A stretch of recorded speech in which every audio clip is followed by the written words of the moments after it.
Let's get it. Oh, we live. I said, oh, we live. Oh, we live in his ass. Oh, we live.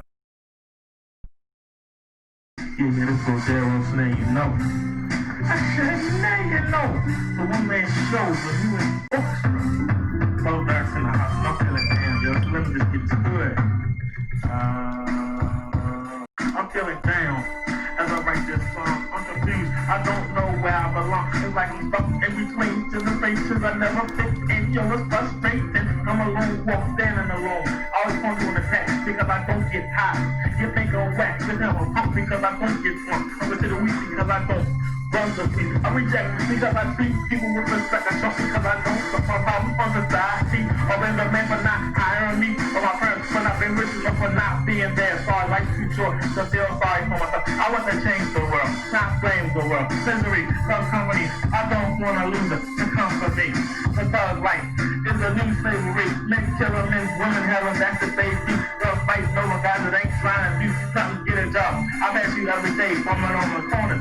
Around the way, I'm feeling down, because nothing ever goes right. This is the same old story, night after night. I'm feeling down, yo, down, nothing like ever goes right. That's how it's all my life, like the people of life. I'm feeling down, yo, nothing like ever goes right. It's the same old story, night after night. I'm feeling down, yo, nothing like ever goes right. That's how it's all my life, like the people of life. I'm feeling down, yo, nothing like ever goes right. It's the same old story, night after night. I'm feeling down, yo, nothing like ever goes right. That's how it's all my life. The people of life. I'm feeling down, yo, nothing like ever goes right.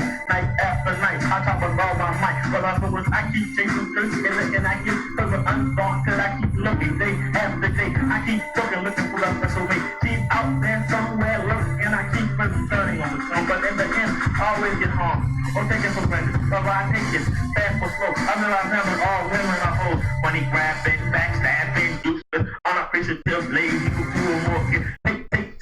Never want to get. I'm feeling down. Nothing ever goes right. Night after night. Night after night. I'm feeling down, yo. Nothing like ever goes right. That's how it's all my might. For the people of life. I'm feeling down, yo. Nothing like ever goes right. It's the same old story. Night after night. I'm feeling down, yo. Nothing like ever goes right. That's how it's all my might. For the people of life. I'm feeling down, yo. Nothing like ever goes right. It's the same old story. Night after night. I'm feeling down, yo. Nothing like ever goes right. That's how it's all my might. For the people of life. I'm feeling down, yo. Nothing like ever goes right. I'm not old.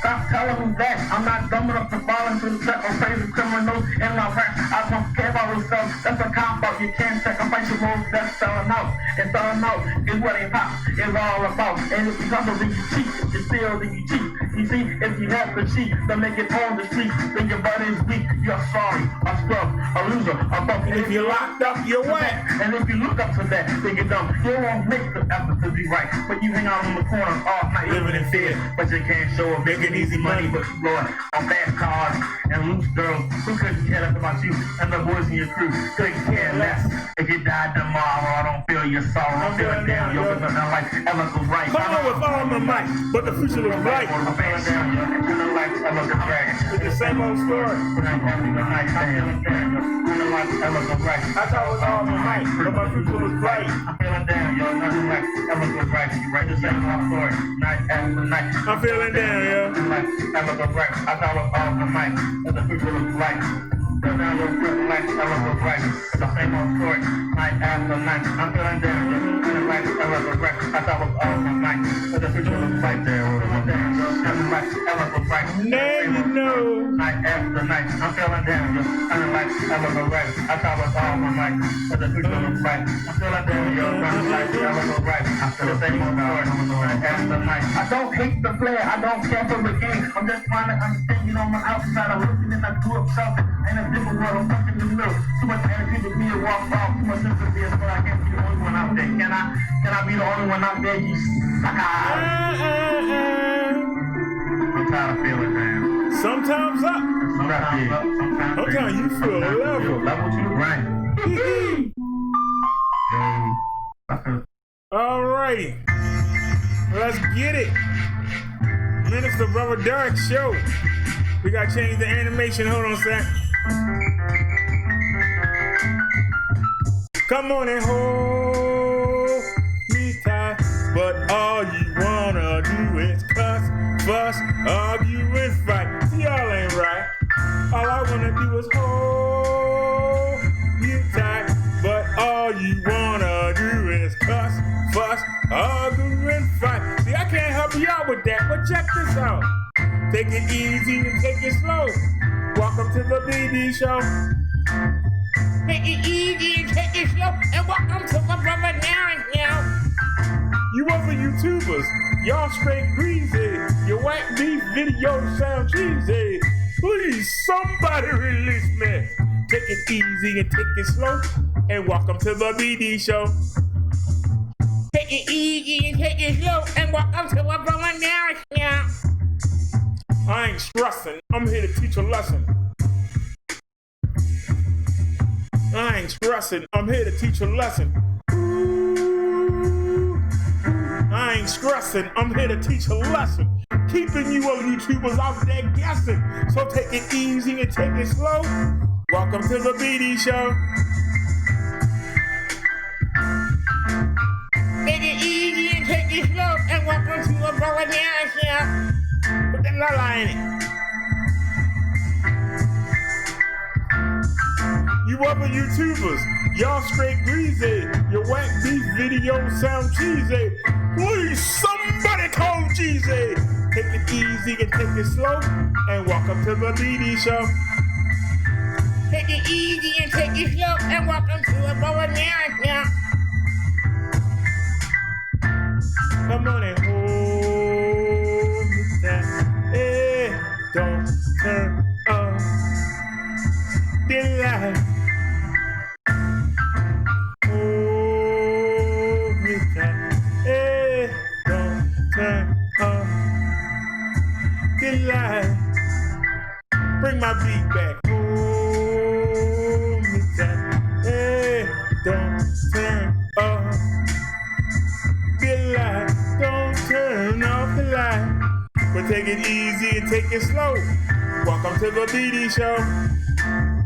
Take it easy and take it slow, and welcome to the Brother Derrick show. Put the H divine in it. Hold me tight. Hey, don't turn off the light.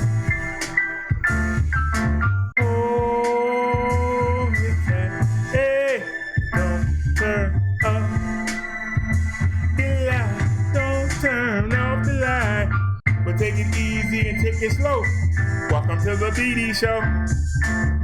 Take it easy and take it slow, and welcome to the Brother Derrick show.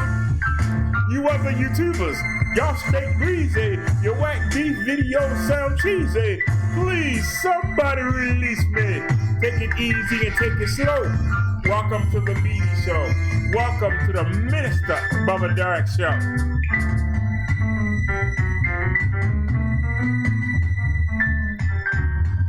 Where the animation at? There we go.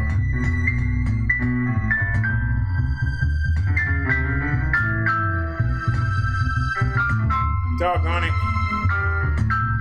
Where did I put it?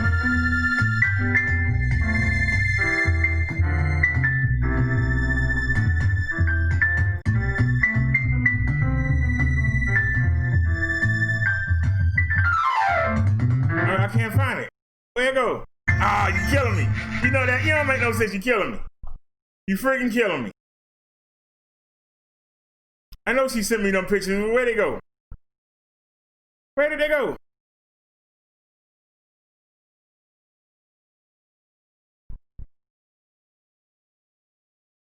Okay, here it is. Ain't it? Can I save it?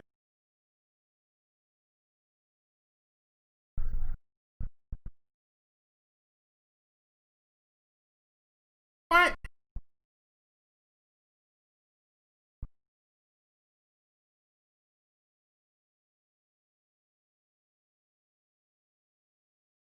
Wait a minute. Hold on a sec, y'all.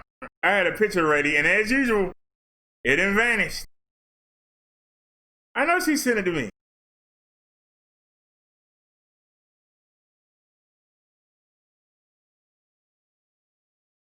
Hey, where is it?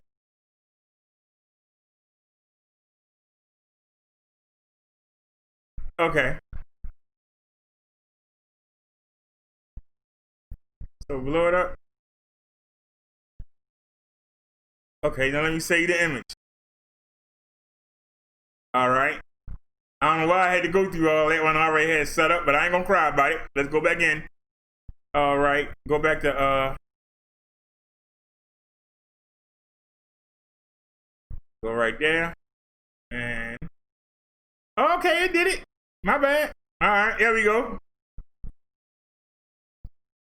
All righty, y'all. For our first story of the day. Let me fix this real quick.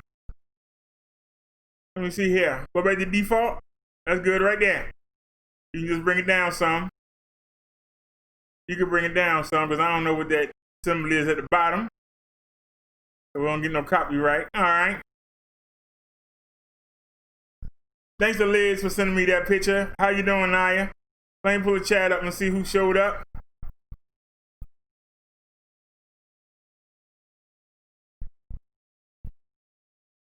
Now I can't see how many people here. So if you're here, you're here, and if you ain't, you ain't.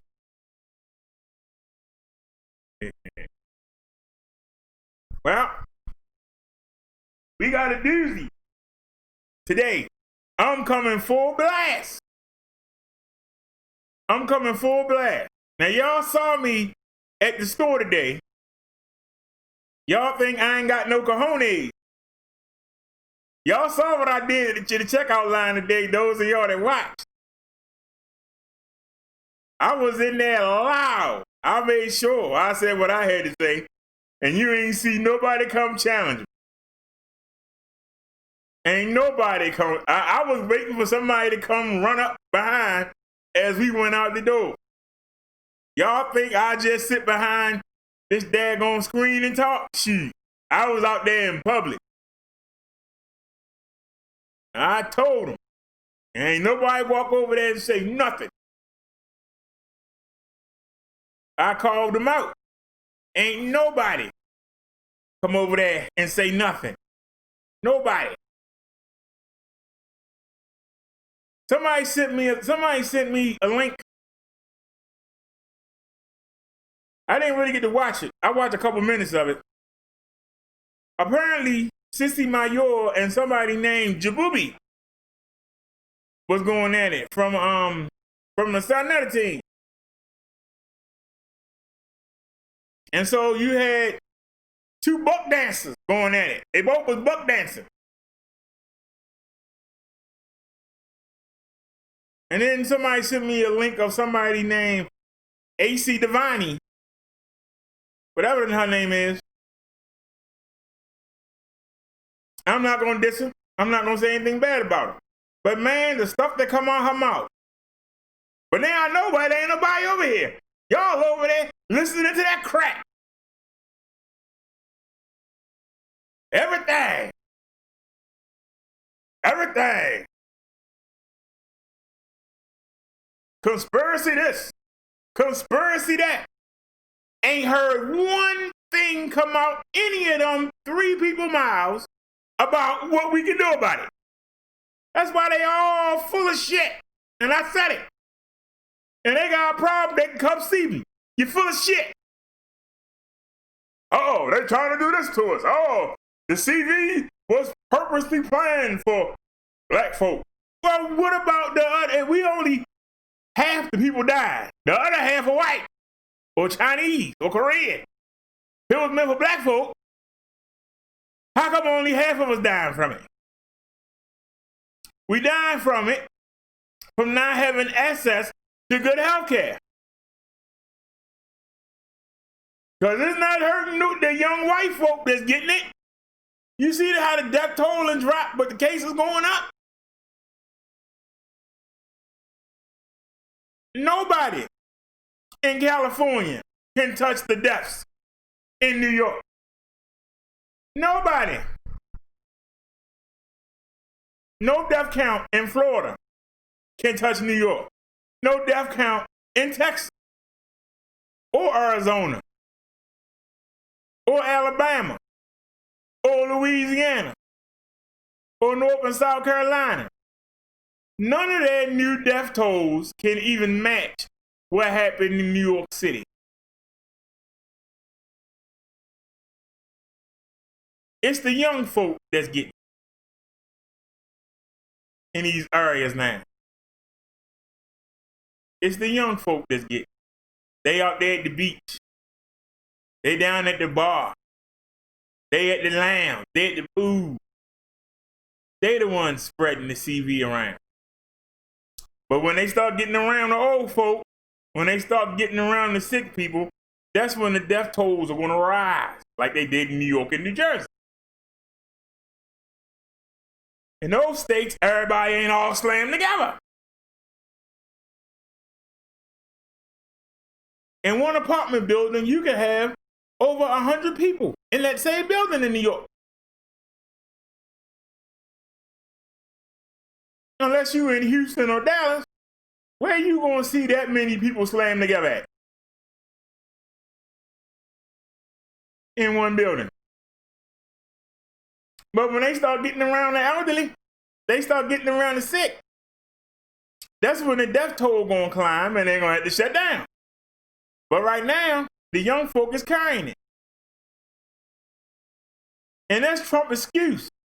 Well, you know, we got it under control, you know, because the young folk getting it and, you know, they're not dying. We had 60,000 cases in one day. He said, well, 99% are recovering. No, they're not. 10% are recovering. So if you got 60,000 cases and 10% are dying,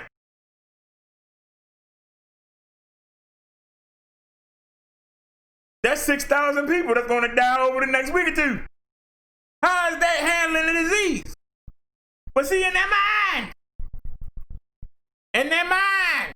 Because they make up stuff as they go along. They change history, and we're going to look at that today, how they change history. And treat you like you a daggone retard. Oh, no. The Civil War wasn't over slavery. It was over states' rights. It was states' rights. The North was mean.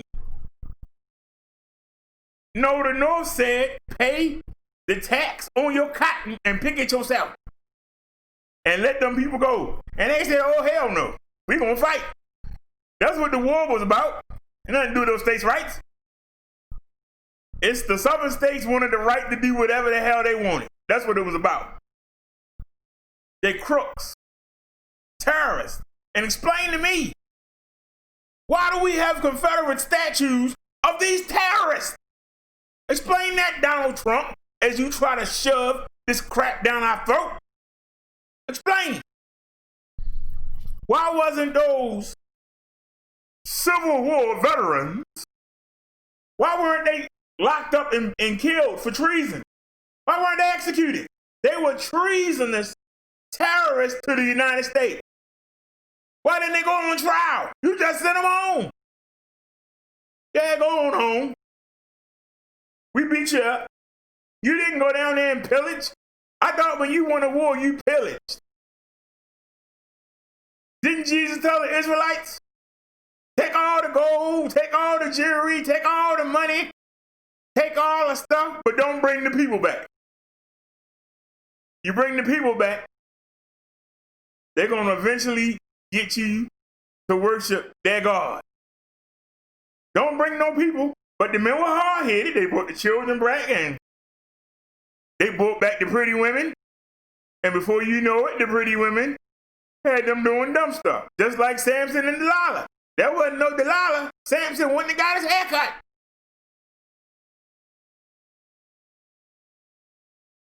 He should have left Delilah alone. Made Delilah leave the house when he went to sleep. Now, when I'm sleeping, you can't come in here. You got to go. Nobody gonna be here while I'm asleep. You sat there and let them terrorists just walk away. Yeah, go on home. Yeah, go on home, General Lee. General Lee should have been brought up on treasonous charges. Nah, yeah. Go on home, y'all. And we're going to give you money for the slaves, the money you're going to lose not having the slaves be freed. And we're going to help you rebuild the South. They the losers. Why are you going to help the losers do anything? You should have went in there and kicked butt. You won, you should have pillaged them. Took every daggone thing and set it up the way you wanted, because you won. Y'all was at war. That make it sound like you had a fist fight. Yeah, all right, you win. I'm going home.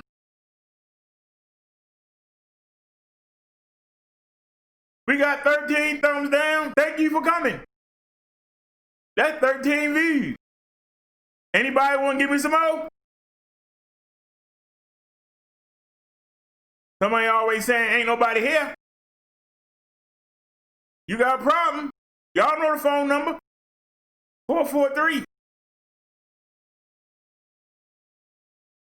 461 4518. You want an invite to the hangout? Send one in your bogus email.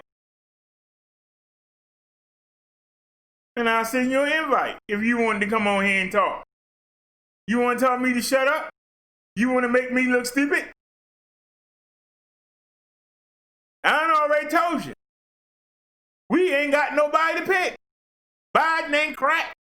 And Donald Trump dumb as a bag of bricks.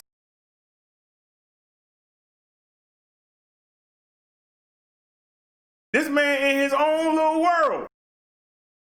There ain't no CV to Donald Trump. All he care about is a C note. Not the CV, but a C note.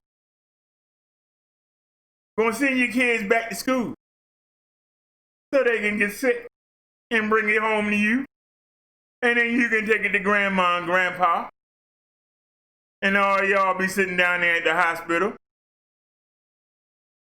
For all the young folks who say the same thing over and over again, you won't let me go to the party.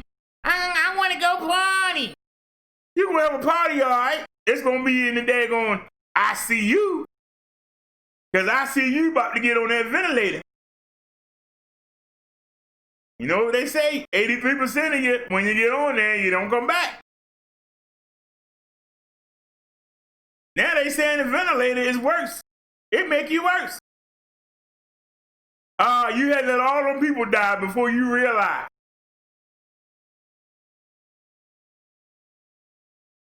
I don't support nobody, Sam, because both of them suck. We need another candidate. Give me somebody else. Because the Democrats is racist pigs and Republicans just don't give a darn. I don't trust none of them. I'm honest enough to say that. Donald Trump delusional. Democrats want their white superiority, white supremacists. They want to be over everybody. And the Republicans don't care. They just want the money. They don't care what you do. Just don't get in the way of the money. Don't you dare die. No, don't die. All right, something going on here. I don't know, something going on here. We might have to switch bands. And see, I already got my story set up. And we're going to have to do a speed test real quick. Run a speed test.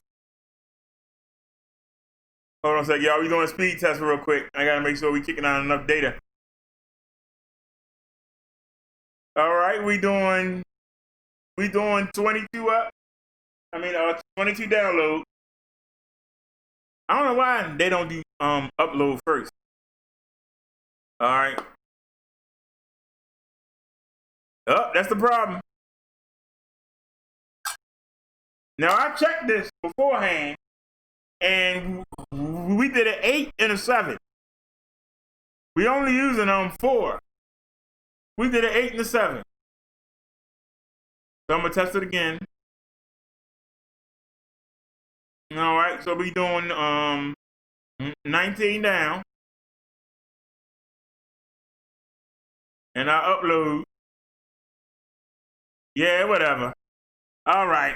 They said we ain't doing nothing for the upload. Whatever. All right.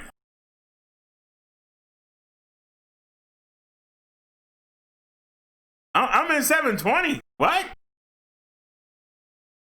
I don't know 720. Hold on a second. Oh, that's the highest that phone go. That means I'm gonna hit the drop. Hold on a second, y'all. He said we in 720. How the heck are we in 720? No, we not. 1440. What are you talking about, sir? Oh, wait a minute. Y'all can't see. Let me drop the animation. Let's come back. Look at that, sir. Wait a minute. Is he right?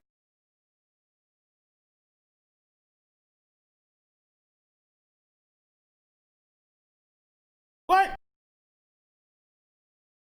Do a refresh?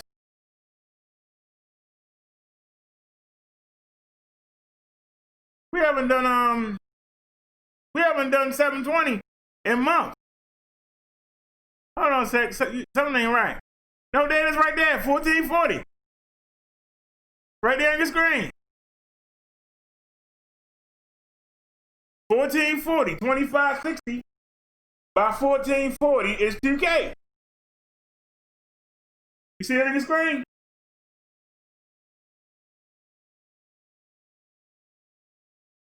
$25.60 by $14.40 is 2K. Y'all see that on y'all screen? Now, if you on a PC, you have to go to the gear. See that gear that says HD? Right beside full screen? You click that. I'll do it again for you. Let me exit out of full screen. And then let me come back. Hit the gear. And go to quality. And then you hit the arrow and it tell you. 720 is standard. 1080p is full HD. And 1440 is something. What is it, ultra? Or whatever. But yeah, we in 2K. That's the one thing we got right. Don't take that from us.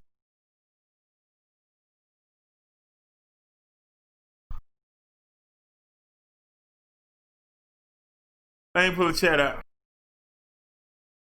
Yeah. All right, Sam said, got it. It's 1449, thanks. Like I already said, we do stream in 2K now. Don't take it from us. That's why we have connection problems. We got a cell phone doing it. Woo. All right, let's get back to what I was saying. Naya said both candidates are perceived racist. You're right, Naya. Both of them. You asked me, pieces of digging. Now I showed you all the bad stuff on Biden. I showed you the bad stuff on Trump. Now we got some stuff to look at today. And I'm gonna let y'all make your own mind up. But let's take a look here. But I want to show y'all some history. But let's look at our first article. I hope it ain't lost.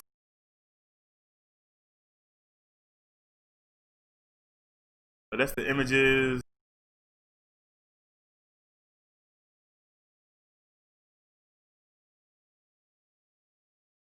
All right, what's our first story? If you want to support the platform just in case anything like this happens again, you can do it by way of... You can pause that, man. Mute that.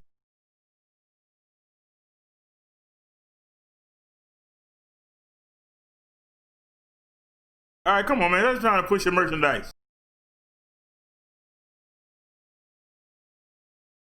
God darn.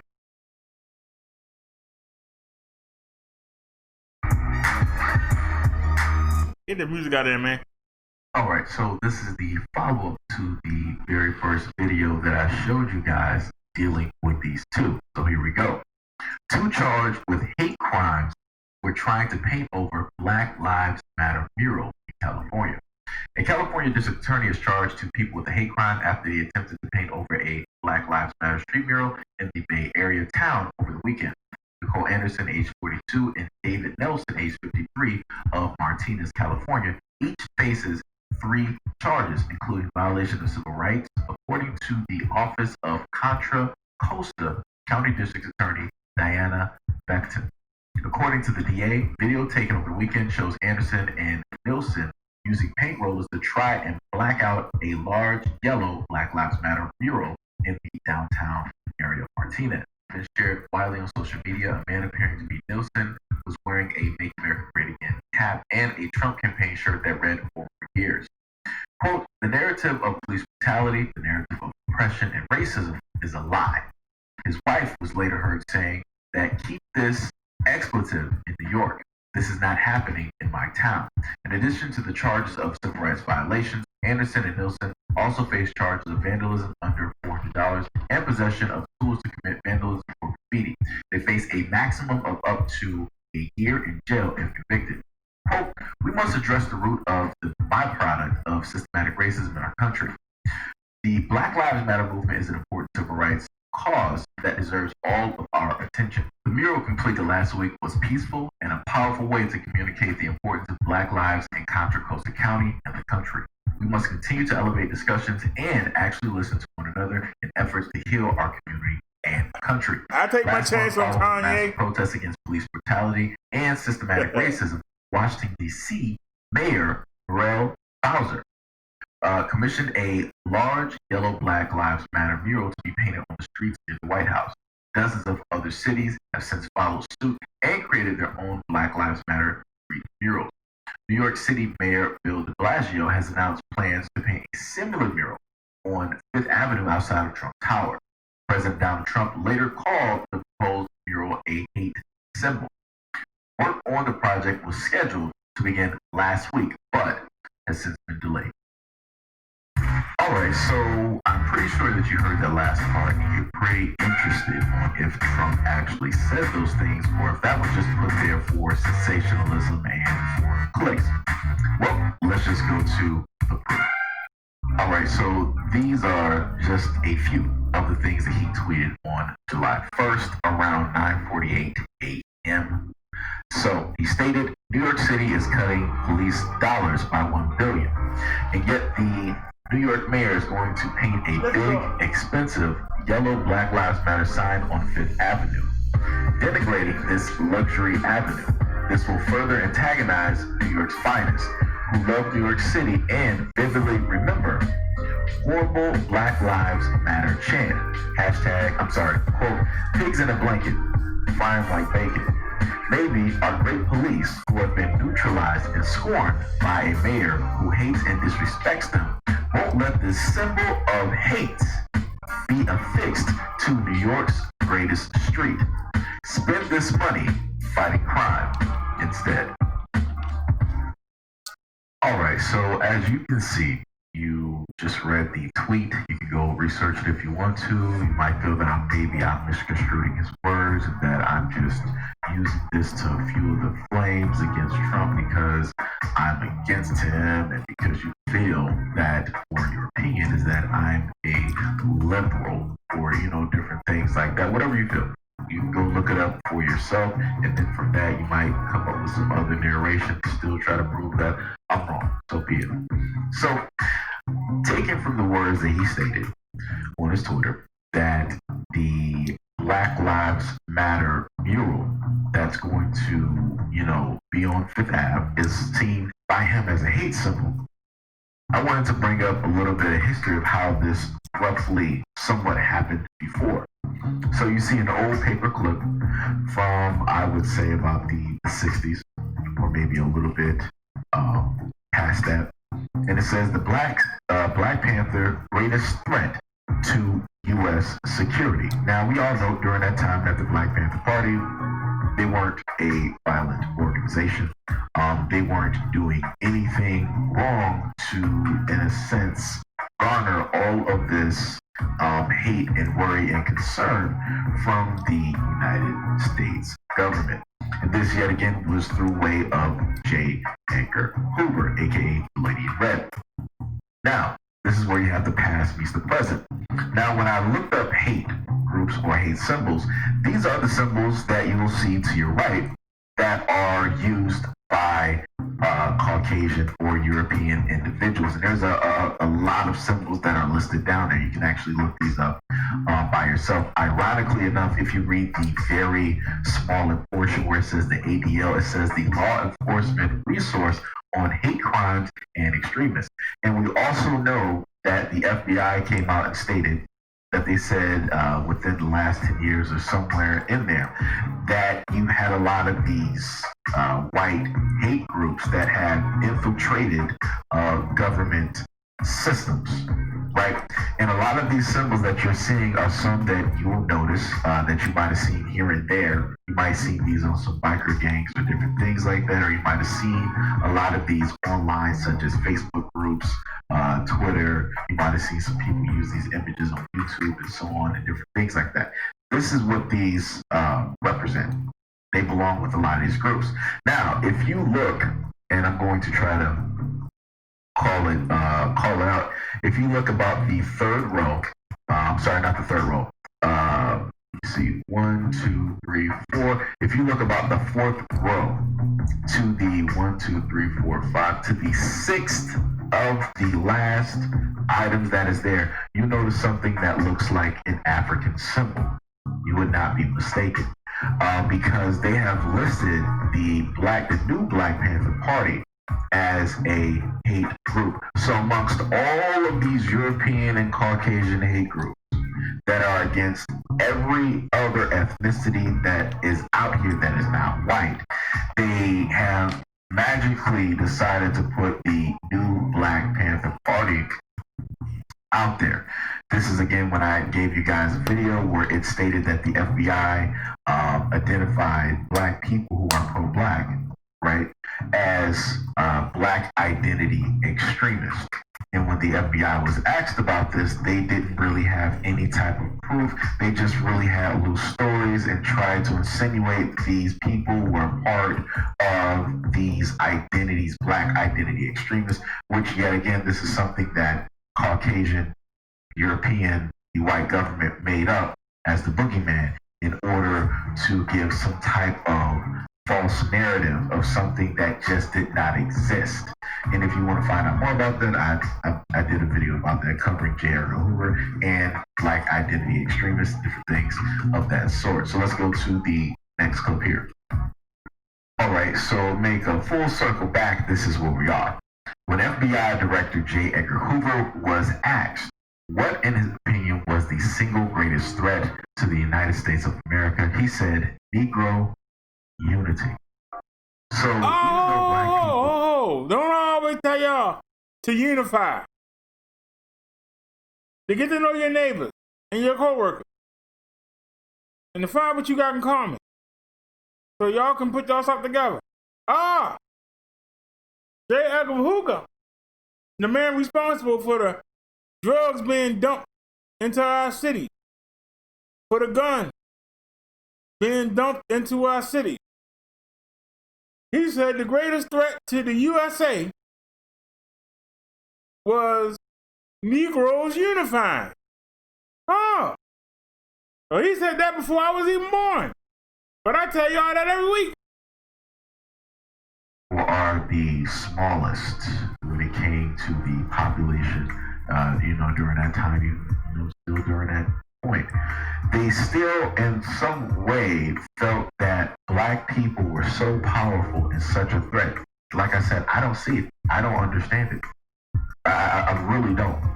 Off of the strength that the Black Panther Party was not only working within the Black community, but they were working with other communities as well. And because of that, that's what the United States government found as a threat, because you had these individuals who were not trying to just do, just their own thing, but they were trying to help other communities around the United States do the exact same thing to alleviate the whole thing of them, in a sense, needing, white people's help or support or money or funding or different things like that. Because the thing that you have to understand about the United States government is that they don't want let's say, for example, black people to be self-sufficient. Right? Some people estimate that black people have let's say, a buying or spending power of 1.3 or 1.6 trillion dollars. If you were literally to have black people just spend all of that money amongst themselves and not put that realistically into white hands, you can see how that would empower the black community and how much, in a sense, business-wise and also on a global scale, that would be a threat to, in a sense, America, because we wouldn't need their help to do anything. We would actually be doing it ourselves. Now, wait a minute. Wait a minute. The Spirit been telling me to tell y'all that for years. Now y'all hear somebody else saying it. Is it gonna stick? You got J. Edgar Hoover. This man did so much damage to the black community. You hear him saying the greatest threat to the United States is black folk unifying. And his job was to keep us from unifying. There are people today that tell stories about Martin Luther King sleeping with white women, Martin Luther King out there partying and supposed to be marching. That propaganda is spread by men like J. Edgar Hoover. There are black people who, when they were marching, was throwing stuff at Martin Luther King at the march. Because they were listening to what men like J. Edgar Hoover was saying. And for those of you who are saying, well, what's the importance of that? That even during the civil rights movement, one of the greatest movements that black folk have put together, they were still working to conquer and divide. Don't y'all understand that? It's conquer and divide. Now, I told you, put your resources together and create your own thing so you ain't got to follow behind them and beg for everything. Because as much as they say they don't want you to, they want you to. Because they like your money. You work hard. And you play hard. Because that's what they taught you to do. You worked in the fields all day, then they trained somebody to be a fiddler, and the person would play the fiddle and you would dance, and they would give you that crumb off that table and you would eat, you would go to sleep, and then get back out there in the field. They have taught you to work hard, play hard, go to sleep.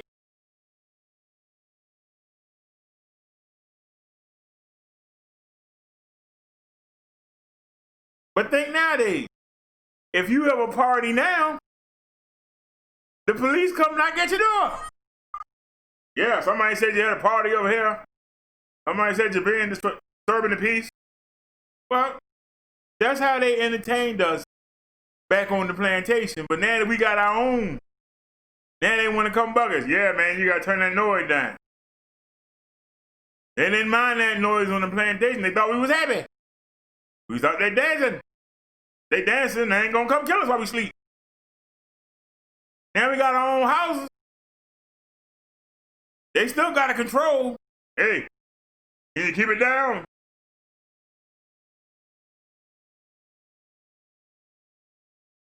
Back then, on the plantation, you make as much noise as you want. Now you got your own place. Hey, you know, you're disturbing the peace, you know? How your neighbors supposed to sleep you having a party?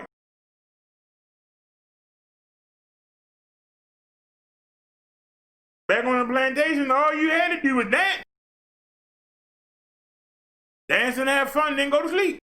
They didn't care about you making a bunch of noise. They know you was going to get up the next day and get out there in that high field. But they had control of you. Now they want to control you in your own place. You know, you got too many people here, you know, making the neighbors nervous. You got so many black folk here, you know, you need to, you know, not have such big parties. Man, get out my face. You're going to tell me we're doing my own property. Oh, you getting smart? I got to take you downtown? Let me see your ID. Same thing, but in reverse. Ain't nothing changed. They still want to control you. They want to control your money. When you take your money out, they miss it. All throughout history, it's been about money. They care more about money than they care about themselves.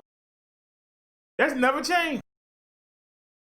Not since they first stepped foot off, the first time they came here and settled. It's always been about the money. They came over there, the Indians said, welcome. They came in, I'm taking this right here. And I'm gonna live right here. Ooh, I want this right here by the water. And then the Indians will come by, hey, what are you doing on my land? And the Indians say, what do you mean? It's everybody's land.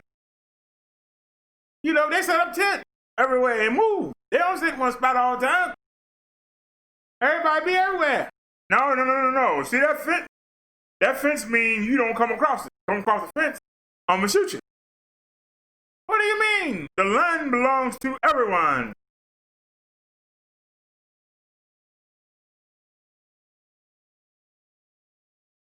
The land belongs to everyone.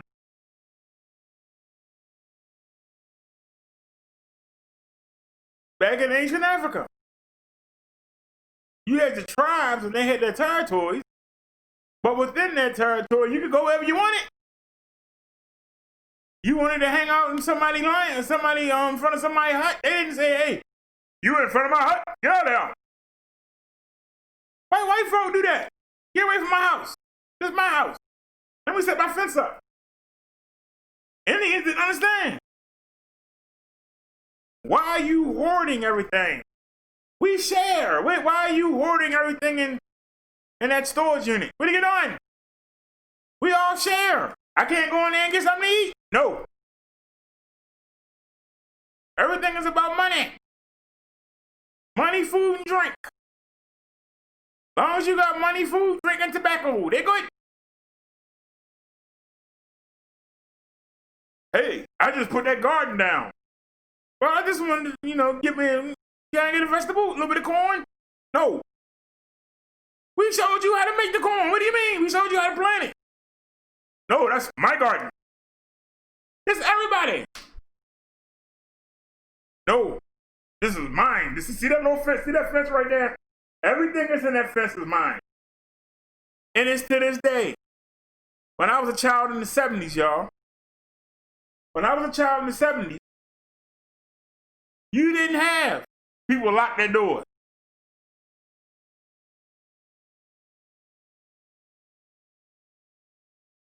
But then they came up with the idea of putting fences up. We didn't live like that. There ain't no fences in Africa. Unless there's some white folk nearby. They didn't care about this stuff. The fences kept the animals in. That was about it. You didn't have no security gate, electrified fence, alarm. You didn't lock your door. But they got you so scared of each other now. They got the white folks so scared of us. You gotta get that ADT. You don't have a security system? You don't have a steel door? In the hot summertime, we used to just have a screen door. We ain't even have a lock. Oh, you can't do that. You gotta get the air conditioner. You need an air conditioning unit. This way you can lock your door so nobody can come in there and take what you got. Most of the other countries of the world, you shared. Everybody got along. Everybody contributed. But not with these people. But there you go right there. One of the most evilest men in the world said the single greatest threat was black folk uniting. That was the biggest threat. That's what they fear the most. Let me take the comments real quick before we continue. I hate, why would you do that, phone? I'm trying to read comments. Naya says, yes, BES can. Tony West and our sister Candace, the family says she brings the bipolar episode. Naya said, oh my, that's awful. Liz said, WB.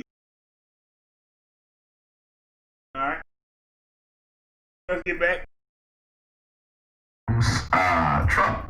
This will further antagonize New York. But I want to hit play it again. And such a threat was the single greatest threat to the United States of America. He said, Negro unity. So even though black people are the smallest when it came to the population, during that time, still during that point, they still in some way felt that black people were so powerful and such a threat. Like I said, I don't see it. I don't understand it. I really don't. Off of the strength that the Black Panther Party was not only working within the black community, but they were working with other communities as well. And because of that, that's what the United States government found as a threat, because you had these individuals who were not trying to just do, just their own thing, but they were trying to help other communities around the United States do the exact same thing. Now, I want to stop y'all for a second. Let me come back. He said he didn't understand their thinking. Well, let me take you back to the Bible. Pharaoh thought that if he killed the firstborn of every Israelite family, that it would stop the population. It didn't work. The Israelites still kept populating. Well, let's bring you ahead. They thought that they're bringing drugs and guns into our neighborhood would stop us from populating. They knew that the soldiers were good stock. They started infecting the soldiers with syphilis. Syphilis makes you sterile. But it didn't stop us from populating. They thought, we'll offer the women a check and a place to live and free medical care, but the man can't be in the house. We're going to cut down on them populating. But the men said, well, we can't stay in the house, but we can come by on check day and get the money and get some loving. Didn't stop the population. They thought crack cocaine was going to stop the population. No, it didn't. They thought that AIDS was going to stop the population. No, it didn't. Don't you see the similarities? Ain't nothing changed. But see, instead of giving you this old conspiracy theory, as I'm telling you something, you saying, wait a minute, that makes sense. Unlike these other people when they start talking, yeah, the CV was made for us. It didn't come from China. It only kills black people. No, black people are more susceptible because we don't have good health care. That's why we're more susceptible. We don't have good health care. Because the white folks that don't have good health care, they're dying. The elderly that got health problems, they're dying of all races. The people that have respiratory problems, they're dying. The people that's strong are not dying. There's plenty of black folk that got it and ain't dead.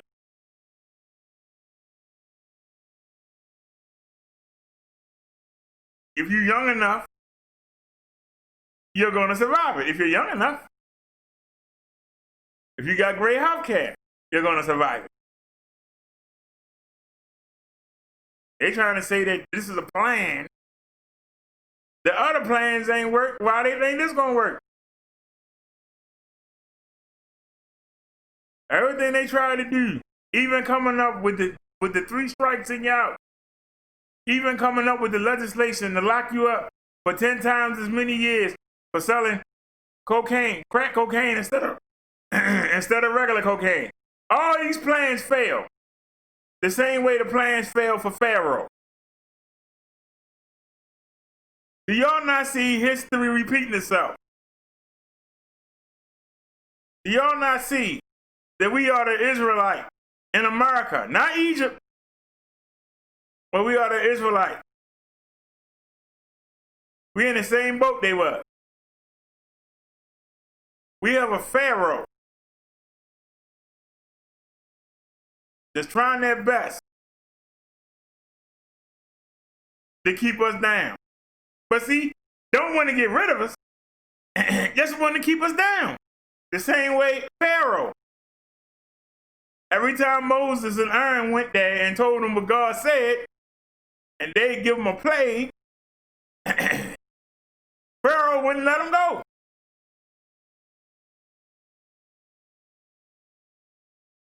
And then something bad would happen. He'd call them back. All right, tell your God to stop, and I'll let you go. Then as soon as he stopped, nah, I ain't letting them go. That's free labor. Nah, we need them. What are the frogs is eating everything up. The locust is eating everything up. The daggone Nile River and turned to blood. We can't even drink it. Look at the flies. The flies that ate up all the crop. Yeah, but we can't let them go. Just make it harder for them to work than that God had to let up.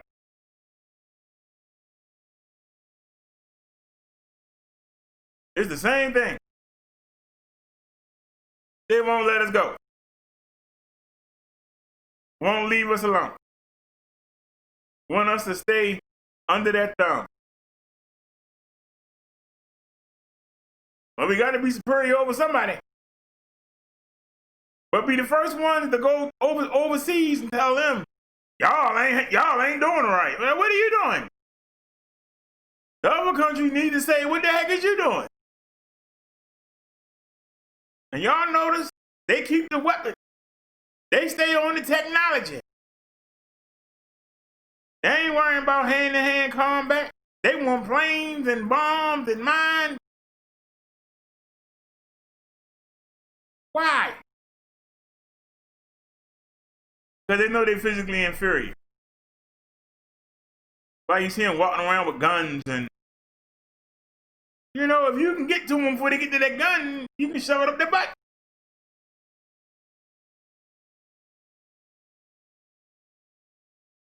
They sitting there, everybody know that more white men rape white women than black men do. Most black men would never even think of it. But they try and tell you, oh, you know, you around them brothers, they might try something with you. They ain't thinking about you. Them people destroyed that Black Lives Matter. It was 2 white folk. You think that black folk couldn't have came and beat them up? I want y'all to think about something. You think that black folk couldn't have ran up and beat them up? They was in California. You gonna tell me a blood or a Crip didn't walk by and say, look at these 2 people here. Let's go rough them up. They trying to destroy the Muriel. Didn't nobody thought about touching them. They out there by themselves. Nobody even thought about touching them. But they're trying to convince you, oh, we scared to go anywhere. They wasn't scared to go out there and do that. Now I guarantee you get some black paint and go try and tear down one of them Confederates. It's just 2 of you. And see how long you be out there for a mob come get you. I'm just asking.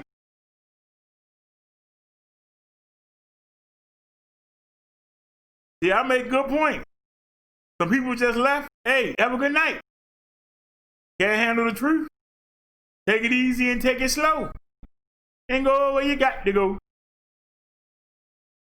You can't deal with the truth. See ya. We ain't got to deal with you. Keep your head in the sand. Oh man, the numbers jumped up. Hold on, y'all. Numbers jumped up. Where were we?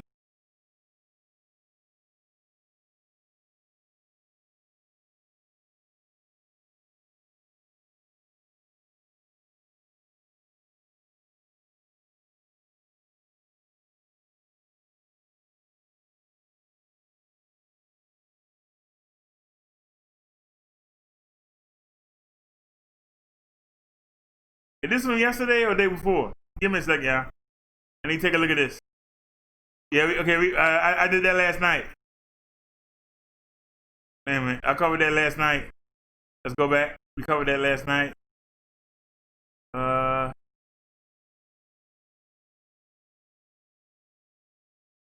right, what about this one? We see this yet?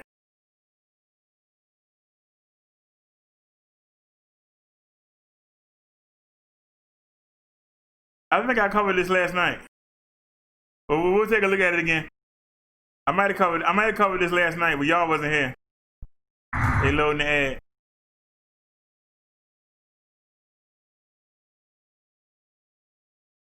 We got an ad here.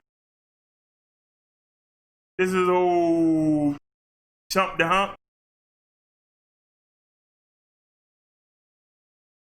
God damn, man, I can't fast forward the commercial. All right, y'all, we got 10 seconds. 6, 5, 4, 3, 2, 1. Back taking stock of what the president just said, David, about reopening schools in the fall and threatening to cut off funding if they don't. We did get that meeting yesterday at the White House about just that. National Education Association later put out a statement saying that there was no clear message nationally on schools and that the administration had no credibility. Who knows how serious he is, but I did notice today that Harvard has filed a lawsuit in district court in Boston on those new ICE rules. So education as a campaign and political issue come September is going to be huge. It's going to be very important, and obviously for the three of us, for example, all with various age children in school, it's just an important life issue as you try to plan your life for September, and as the schools try to plan exactly what they can do. Colleges taking different approaches, and then you come back to something like the New York City public school system, 1.1 million children. There's no way an economy like New York's and or any of these other big cities can get back to anything close to normalcy until those children return to school and their parents can go back to work. But you know, I'd love to see a case count for Germany and Denmark and some of those other countries that the president mentioned in his tweet, because their new cases, I think, look very different than our own. It's one thing to say that, and I think the schools were certainly planning on full reopenings to the extent that we continue to decline in new cases, not have 60,000 new cases a day, all-time highs that we've seen in this country. That makes planning a lot more difficult. And so the president may say you have to open the schools. I think it's the desire of every local official, every parent that the schools be open. But it's very different when you've got 60,000 new cases a day as opposed to what we've seen in Germany, Denmark, Norway, to a lesser extent Sweden, which never closed its economy, by the way. Just very different, guys. And a key for our overall economy, no doubt about it.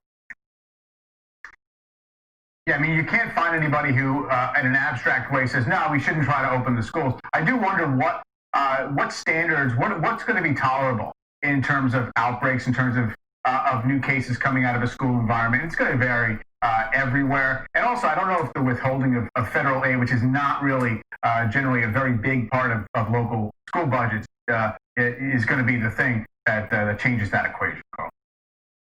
So, all those countries that he mentioned, I guarantee you, if we go look at them, they all got lower numbers than we do. I guarantee you, they got a whole lot lower numbers than we do. Let's keep going.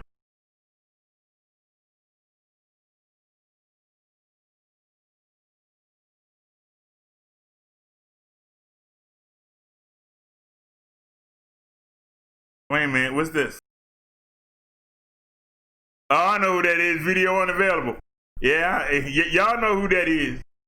I'm glad it's unavailable. I ain't got to worry about getting flagged.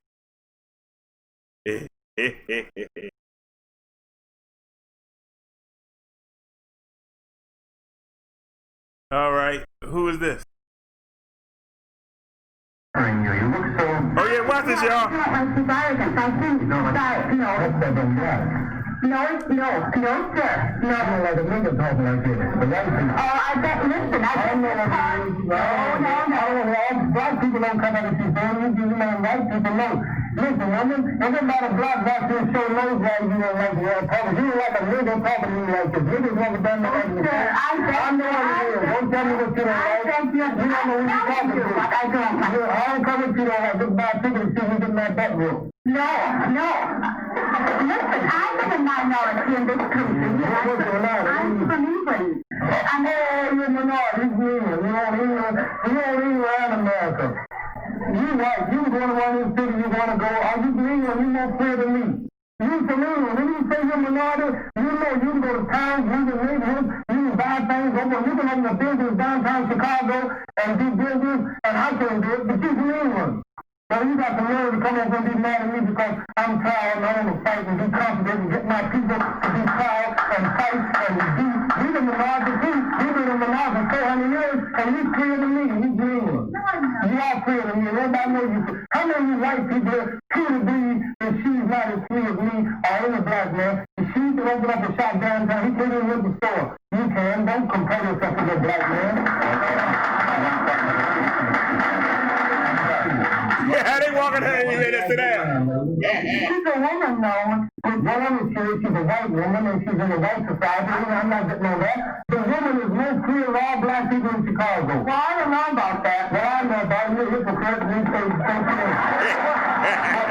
what's the point you want? All right, y'all.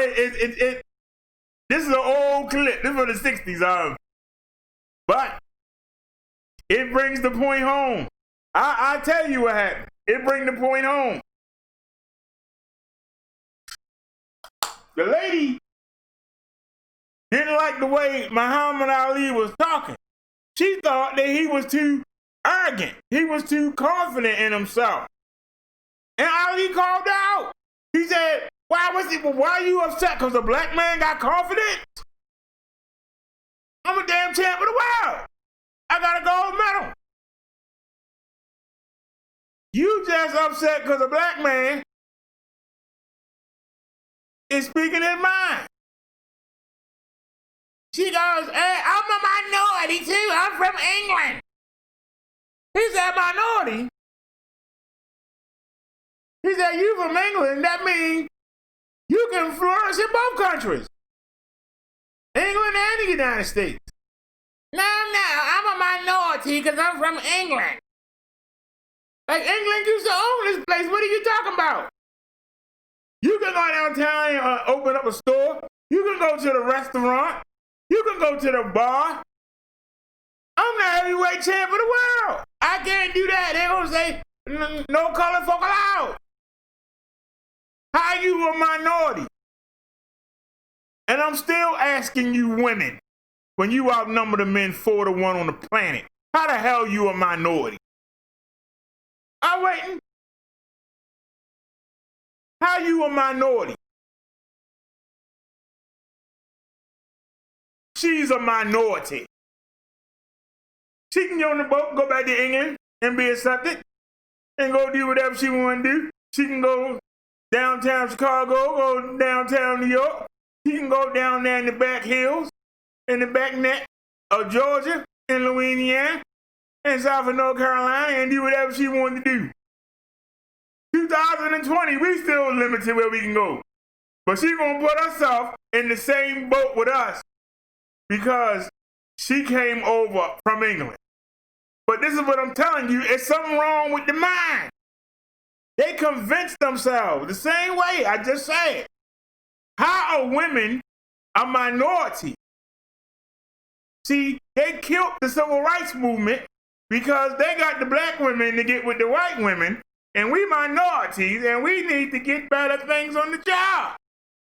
We need to have more rights. Our husbands can't keep us in the house. Well, God said you're supposed to be in the damn house.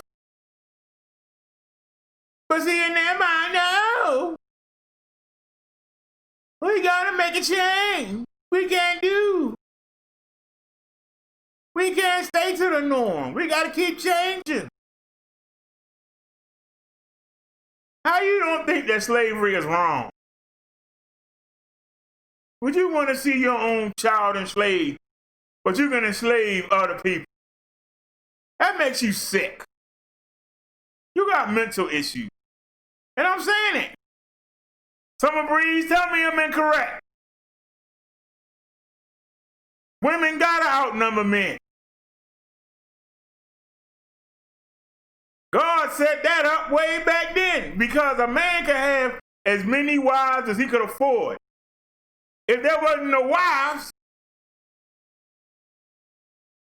then people would be fighting. No, I'm telling the truth, Summer Breeze. Does the truth hurt? You can't dispute anything I said. But I'll ask you, Summer Breeze. I'll ask you. We just celebrated the 4th of July. Why should I, as a black man, give a damn about the 4th of July?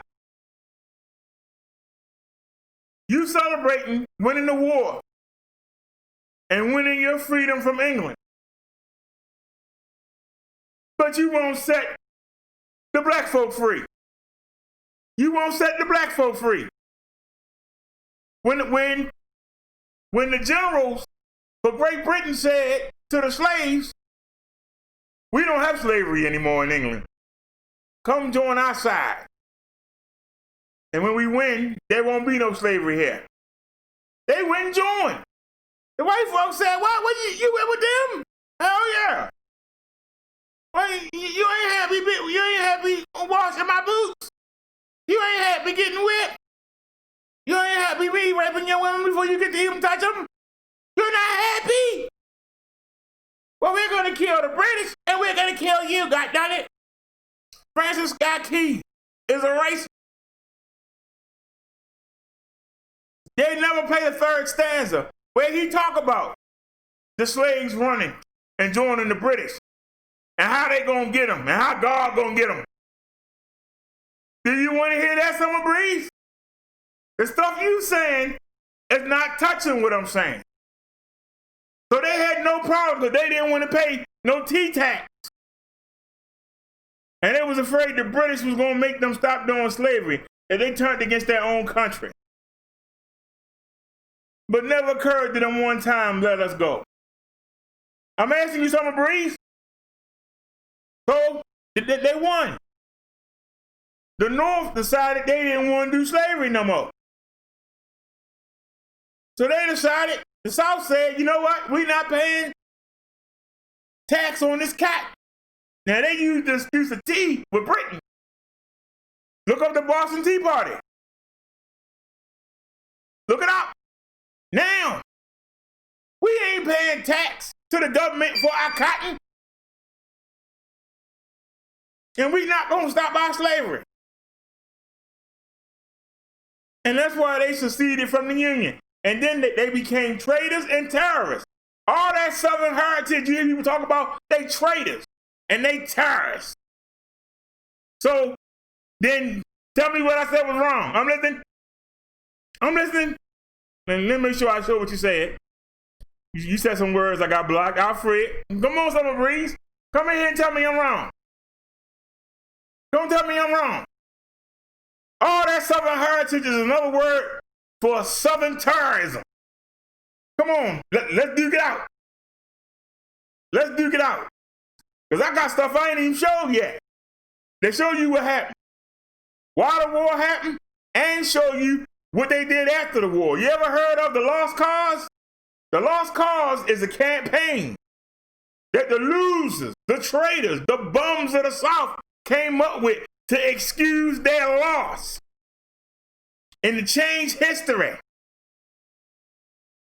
Slavery ended, but it continued on for 2 more years until the Union soldiers came down there and said, hey, you still doing slavery?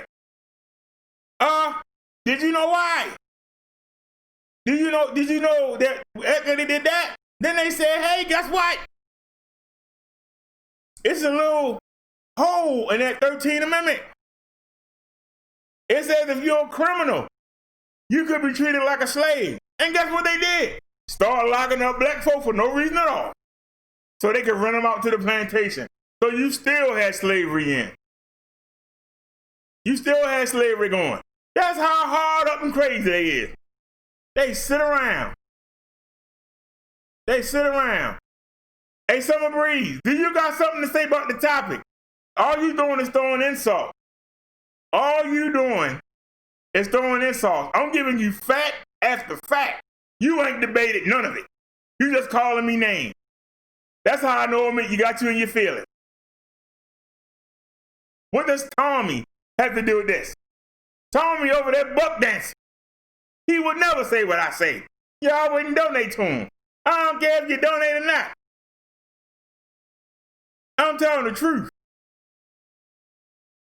You telling me I didn't study before you do a show.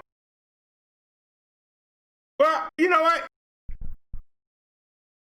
Let me show you better than I can tell you.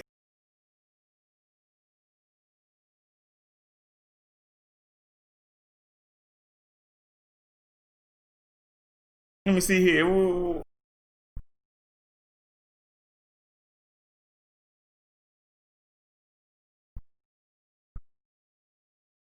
Let me show you how crazy these people is.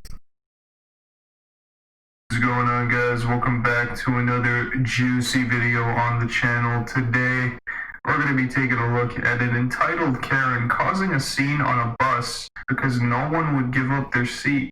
Without further ado, let's take a look. Let's go. Which one of you is going to be a gentleman? Show me! Show me which one of you is going to be a gentleman! Show me! Are there no gentlemen spots in this?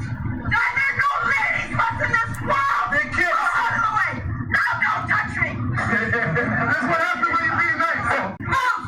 I have a right not to be touched! And you have the space to move! Get out of the way! Which one are you going to be a gentleman? Which one are you going to be a gentleman? Which one? Which one? You have the space to move by. Why? Why are you not moving? Why? Why are you not being a gentleman? Why? Why? Why are you not being a gentleman to me? What did I do to you that I caused you to not be a gentleman to me? I don't even know you. I don't even know you. I don't know you. Move out of the way. You want to go by? Look, you touch it. Go ahead, Matt. There needs to be. I love the fact that nobody throughout the whole young video girl got is up. paying attention to her. They're either doing a pretty good job ignoring her, or the young girl got up. Why she didn't sit down? If all she wanted to do was sit down, why is it when the girl got up, she didn't sit down? She didn't want to sit down. She wanted to run a daggone mouth. She wanted to show, hey, I'm a white woman on this train. I got all these minorities on here. Oh, why don't y'all back up? Why you standing here? Go stand over there. She trying to run the daggone train. And she knew wasn't nobody gonna touch her. She knew nobody was gonna touch her. And that's what made her a punk. Because she knew nobody was gonna touch her. Look at the anger and look how she acted. She knew nobody was gonna touch her. She knew it. She just wanted to vent. She knows that we had to go through a Rosa Parks and about sitting on the bus, giving up our seat.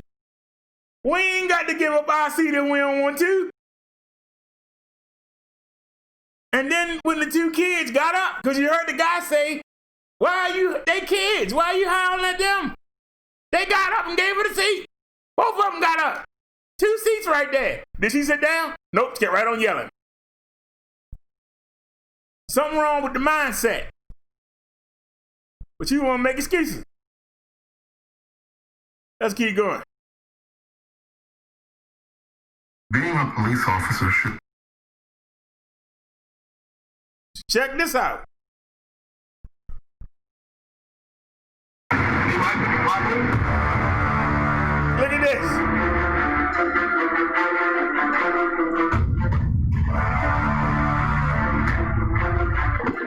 I got a gas jump in the middle of the damn bar.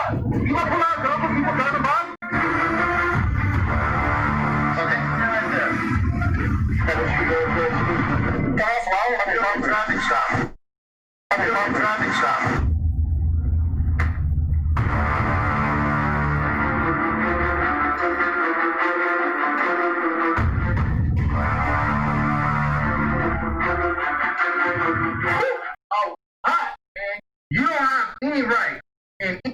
I saw this video, I thought of Ahmaud Arbery and the McMichaels. When I saw the man standing there with the shotgun, I thought of Ahmaud Arbery. I want y'all to watch and see what happened. Because this man could have been Ahmaud Arbery. He kept his cool. He kept his cool. But I want you to see that this man did nothing but drive down the road. And yet, police were called on some white folk that were further down from the incident that he had. And they flagged him over and asked him what happened. The cops rolled up. They got his information and ran his stuff. He didn't run none of the white folk. The police wasn't even called on him. But this show you the Good Old Boy Network. Let's go. Anyway, to throw an egg or anything at somebody's car. I could have done a giant burnout right in front of your house, and you still don't have the right to egg my car. That's the glory about having a dash cam. I could prove what I'm saying. I did nothing to that lady for her to throw an egg at my damn car.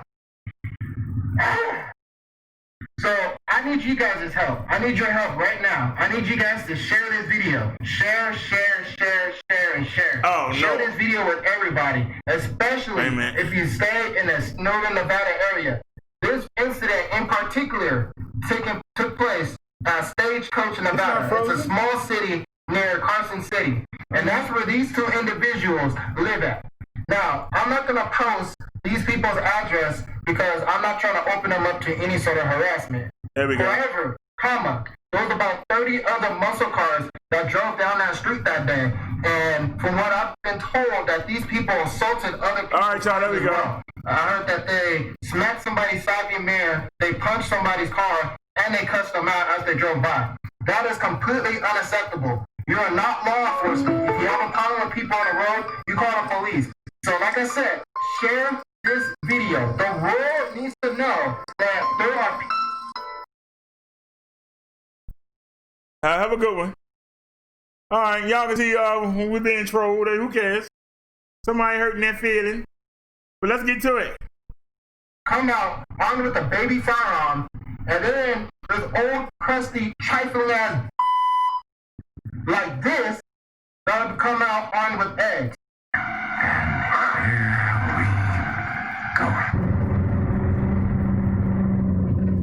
All he's doing is driving his car. What is he doing? What is he doing?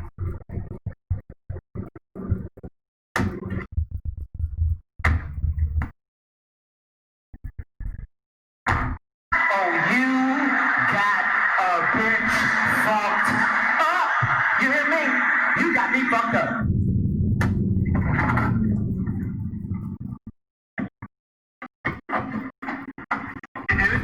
It froze again? Yeah, I'm sure. Why do you throw something on my car? Hold on, it froze again? Okay, well, time out. What did I do to you? All I did was drive by. What did I do to you? Around here. Can I get it? Yes. One moment. You're talking to me. Yes. What are y'all doing here? Mind your damn motherfucking business, bitch. You stupid bitch. All right, hold on. Rewind it back so y'all can see. I keep freezing. Yeah, I'm sure. Why do you throw something on my car? Now, why do you have a gun? Okay, well, time out. What did I do to you? All I did was drive by. What did I do to you? Around here. Can I get it? Yes. One moment. You're talking to me. Yes. What are y'all doing here? Mind your damn motherfucking business. You stupid bitch. Okay, but why is she? Okay, I just want to ask you to take that out on me. Why did you take that out on me, though? Why did you throw that on my car? Was I speeding? What did I personally do? Was I speeding? No, I got a dash cam right here. Why you at my car? It was at this moment that he knew. He fucked up. Why I keep freezing? I got a dash. What's wrong with this video? It keep freezing. I know the daggone commercial, but why I keep freezing? Why the hell this video keep freezing? I don't understand. Why the heck does the video keep freezing? I mean, there's no reason for it.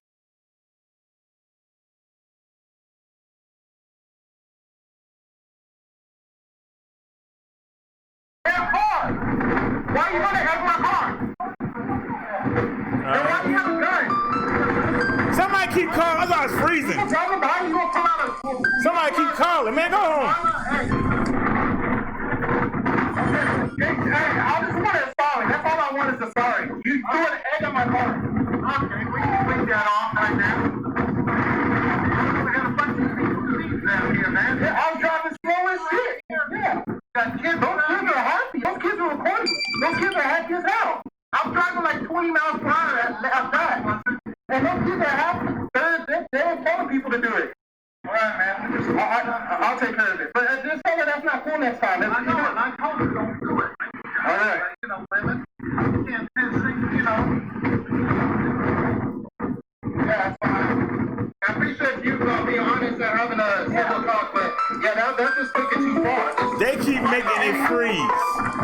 All right, man. What do you want?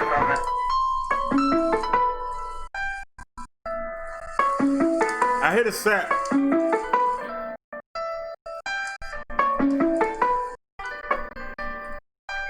Hello.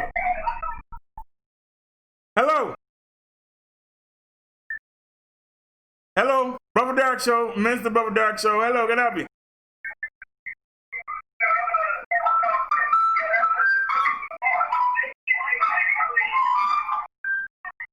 Hello?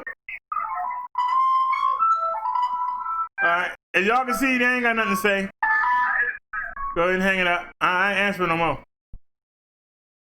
And all y'all heard that because I put it through the hangout. It didn't freeze, I paused it.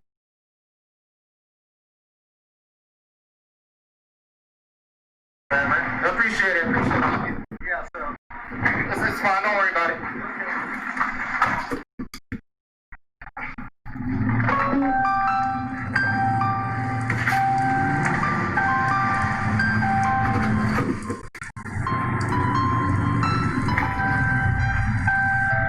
What I think you guys did was amazing.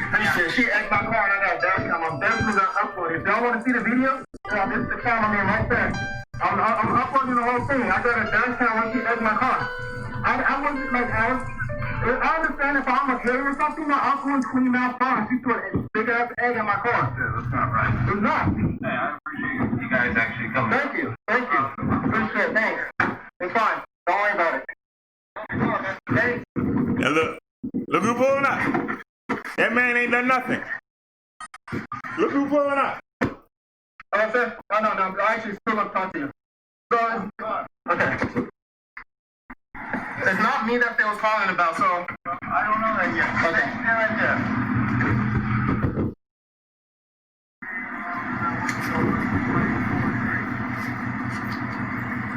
Now, they gonna tell him he... Sir, do you see this egg in the middle of my window?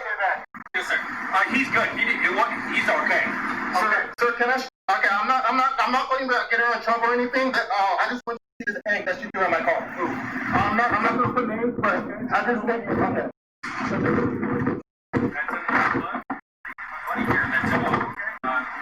Military license plate. So I'm free to go? No, I'm just dropping by.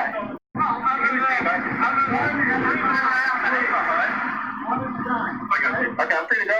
That's all I want to know. This gentleman was actually driving in my pickup properly. Somebody, what is it? He threw an egg in my car. It happened to be the last one in line. That's And there's the husband. He ain't got the gun now. I don't want to get in trouble. So, I mean, it was her, but I don't want her to get in trouble. Look at the husband walk up, but he ain't got the gun now. The cop dead now, he ain't got the gun. But your car's not cheap. No, it's not. It's not cheap. Running now. You can see what they do.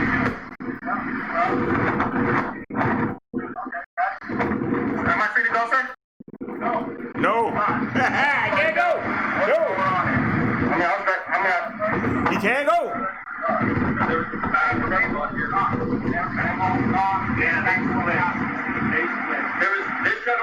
another one. I think he had a blue one. And she goes, it's all flying. They said all something traffic stop. So this is when I felt that this cop was trying to find a reason to give me a ticket or give me some sort of citation. He's been told multiple times that I was driving at a safe speed. Oh, we got commercial. And 4, 3, 2, 1. Skip back. I did nothing wrong. Let me make sure I y'all have can see two it. options at this point. I could either, one, fight with the cop. Yeah, you can see it. Make him pissed off, and that's not going to help me out or the situation in any way whatsoever. Or two, I could just comply, give him what he asked for, knowing I have no warrants, and then go about my day. So he the victim, but he got to give out his information. So this all my driver's license, registration, and everything. And I got essentially that's that top one there. Okay. The only reason why I'm reporting,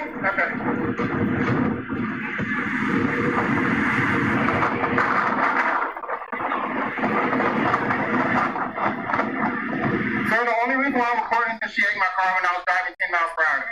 Okay. That's Shannon.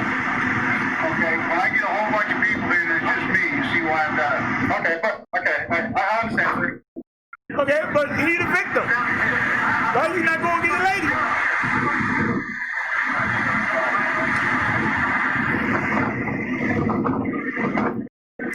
She broke somebody's side mirror. She put a dent in somebody's car. She threw an egg in his window. Y'all see this? This is crazy. So one lady, she come out throwing an egg in my car. Yeah, nah, where the weapon go? Okay, so one guy come out with the gun, and the lady comes out and egg my car, and I'm here pulled over, and I'm not even free to go for some reason. He's running see if I have any warrants. Nobody wants to do anything. Yeah, he's checking to see if I have any warrants, but... One second. Second, sir? This is about the driver's license. If you are good and nobody said you don't do it, then you're free to go. But when I get called out here for both, I understand. Sir. I've got a whole bunch of people here, okay? Sir. We're just making... Yeah, you're just doing your job. I'm not mad at you or anything, sir. I'm just more pissed off I got egg. That's the only thing. I understand. You don't want to do anything about that. Okay, sir. Why he didn't ask the other people? Y'all see it? Nope.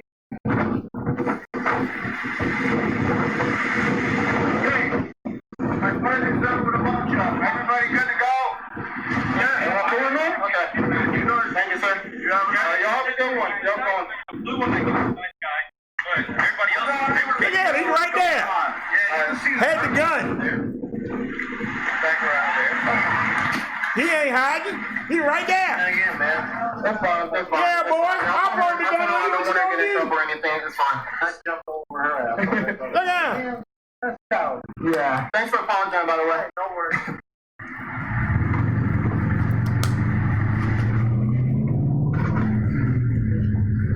Alright, so here we are at the end of the video. What I wanted to say is I came to forgive pretty much all the people in that video. Everybody except this old. I got too many commercials for me, man. But all right, y'all get the point. These people were standing out there at the road. The man got a shotgun. The woman got eggs. They throwing eggs at people's cars. They breaking out the side mirrors. They putting dents in the side of their car. The lady left. You see, she didn't come back. I think she went and called the police. The police come. Supposedly, it was for those white people that were out there that flagged him down, that asked him what happened to him up the road. The cops show up. He don't ask none of the white people for their license or anything. Their ID, nothing. Only the black man. Only the black man get run. Only the black man got detained. The guy that was standing out there with the rifle and know that the guy got the information on the dash cam. Because that's when the lady left when he said, I got a dash cam. He still was bold enough to come up there And now it's not, yeah, Negro, I got this shotgun. Now it's, hey, you know, how you doing? In front of the cop. These people are sick. That man was almost Ahmaud Arbery. He just said one wrong thing, that man would have shot him with that shotgun. He played it cool. Kept saying, I don't want nobody to get in trouble. They could have shot that man and told that cop anything. And then he gonna walk up there. He had the balls. Now, if it had been me, while he was running my stuff, I would have pulled the memory chip out of that. I'd have put it in the phone. And when the cop came back over, I would have played the video and said, look, officer. He threw an egg at the car and he's standing there aiming a shotgun at me. Like, do something, boy. Isn't that assault? That's what I would have done. He just wanted to get out of there. But you see the Good Old Boy Network, because he sure didn't check on them other people. And the other people were saying that he was a victim. And it didn't matter. He was the only black person. I got to run him. He was the only black person. Nobody else got that information right. That ain't the Good Old Boy Network. And then the woman had to leave and not come back. She probably was one to call the cop. You know, we got this Negro here. It's borrowing us in a fancy car. Oh, you got a fancy car? Yeah, bro, I got some money. Bro, drug dealer. Get out here. Cop roll up. People told him, I called you for another reason. No. I gotta see what this black man doing. Before I do anything else. You wasn't even called for him. He didn't do anything.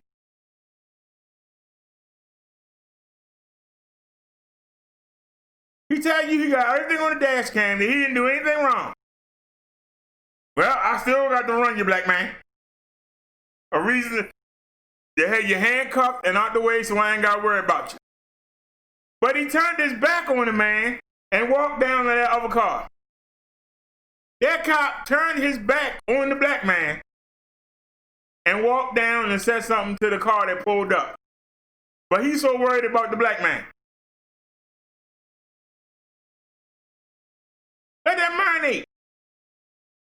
That's how confident they are that nothing gonna happen to him.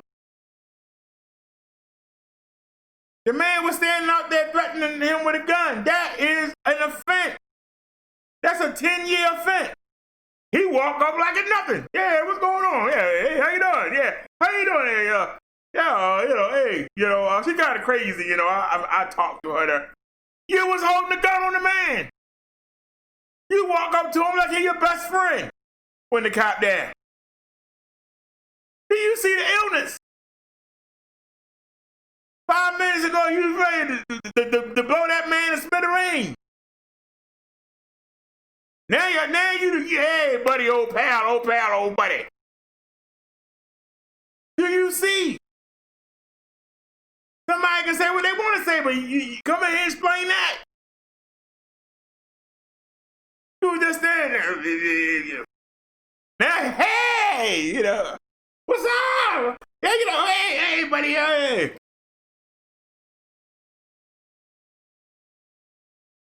You gonna tell me that's not crazy? But that show you the Good Old Boy Network.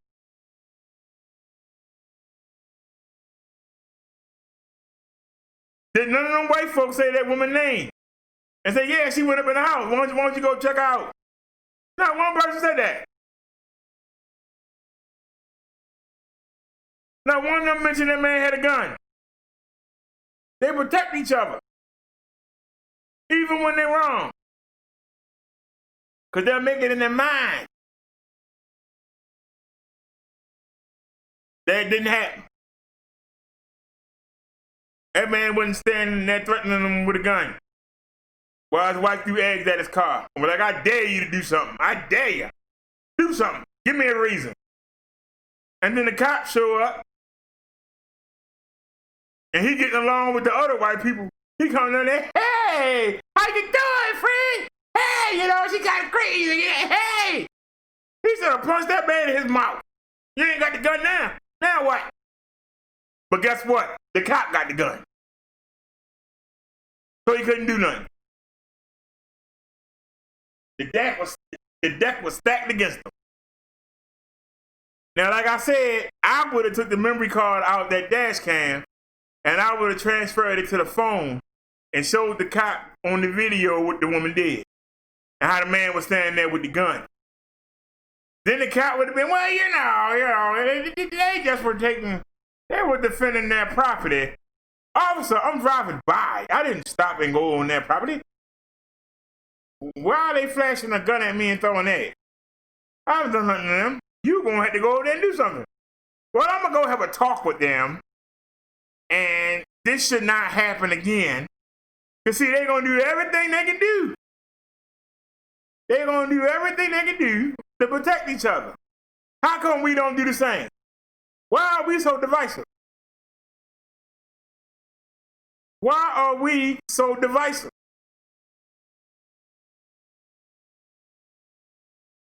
We had a troll come in here and throw every kind of insult, but didn't have no answers to what I was saying. Not one. Then they tried to mess up the video by keep calling in, because that's a Hangouts number. And the Hangouts was interfering because it kept coming up on the screen and the OBS didn't know which one to hit, so it froze. And they saw that and they kept doing it anyway. There's something wrong.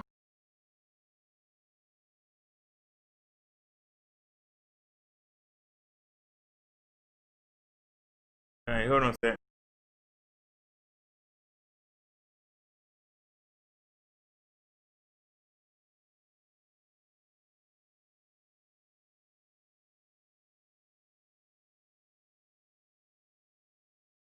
Let me try. I don't leave that now. Let's see what this is.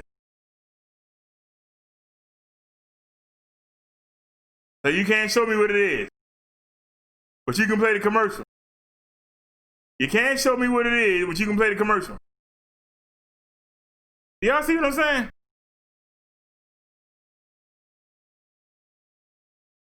To the new mandatory mask regulations, Washington State and North Carolina among the latest. According to our new ABC News poll with Ipsos, 9 out of 10 Americans say they've worn a mask in public in the last week, but there's some partisan divide. 99% of Democrats compared to 79% of Republicans say they've worn a face covering. Matt Gutman is in Los Angeles with more on the mask division across the country. Good morning, Matt. Hey, good morning, Michael. And somehow wearing a mask has become this political flashpoint, even though doctors and hospitals like this remind us that the purpose of these masks is to protect others from our germs. And that's one reason that an increasing number of governors across the country are making wearing these mandatory, as increasing number of their constituents are rebelling against it. Are you going to allow the government to tell you you have to wear a mask? You could call it a mask mute. Wearing a mask can actually... Now, y'all seeing it again. Y'all seeing it again. They didn't want to pay T-tax to the British. So we had the Revolutionary War. They didn't want to pay the tax on the cotton. We got the Civil War. Now they don't want to wear masks. They out there ready to go to war. What's wrong with these people? Wearing a mask can actually cause you to get sick. Yeah, absolutely. That claim may be false, but the growing refusal to cover one's face is triggering a crackdown on airplanes. I don't like wearing a mask. So I'm going to ask you to come off the airplane. American Airlines and now Delta confirming they've banned passengers for refusing to wear masks on board. And after scenes like these when Las Vegas reopened, Nevada's governor now making masks mandatory across the entire state. And he's not the only governor. Wearing a face covering in public now mandatory in 18 states, It's a requirement that's making some people very unhappy. You literally cannot mandate somebody to wear a mask. In Palm Beach County, Florida, where a mask ruling just went into effect, residents up in arms. The fact of the matter is, it's our bodies, it's our choice whether we're going to wear them, not wear them. You guys are overstepping your boundaries. 100. Wait a minute. It's our bodies. Isn't that the excuse they gave for abortion? It's our bodies, and you can't tell us what to do with our body. Do y'all see how history repeats itself? Do you see how history repeats itself? It's our bodies. You can't tell us we got to bring this baby to term. We were inept and allowed ourselves to get pregnant. The Ten Commandments says, thou shalt not kill. There are so many people who would love to have a newborn baby that can't have them. They would love to adopt that child. You ain't got to raise it. Give it up for adoption and let a family raise it. But no, it's too inconvenient for me. It was inconvenient for me to use birth control. It was inconvenient for me to make them put a condom on. But I allowed it. Now I'm not going to pay the penalty of my fun. Instead, I'm going to just kill it. I'm not wearing no mask because it's not comfortable. Even though it protects other people around me, and them wearing masks protects them from me so we don't get this deadly CV. But you wear the mask. I ain't wearing it. I'm not going to wear it. You can wear it though, and you can protect yourself from me, but I'm not going to protect you. Who don't you? I'm going to do what I want to do.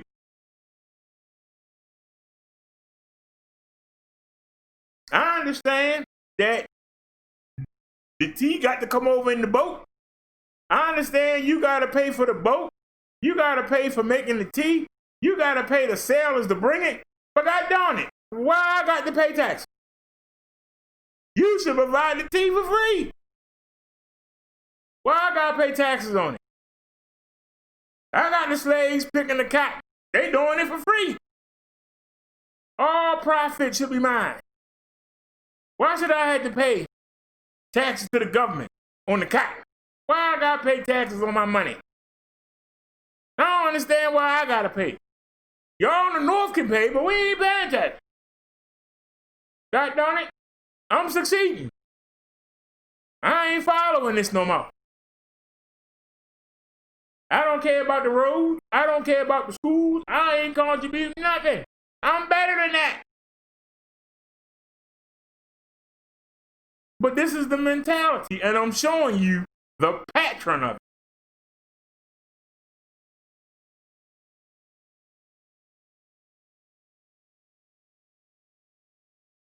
it. The driver said, Papa D says, I made it into a racial issue.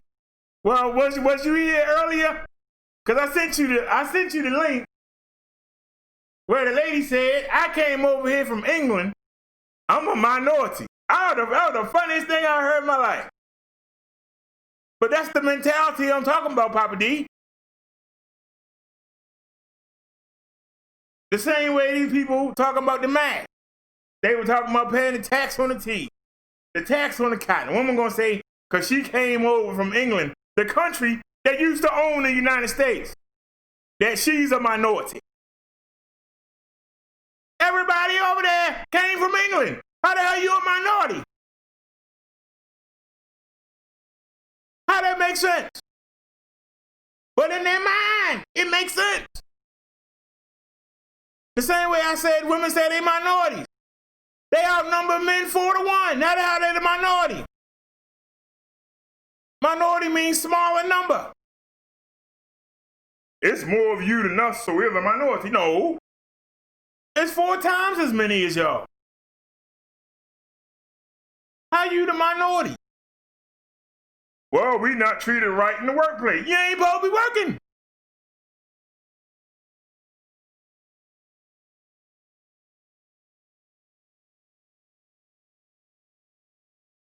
Woman supposed to stay home with the kids. You ain't supposed to be out here working. But you convince yourself in your mind.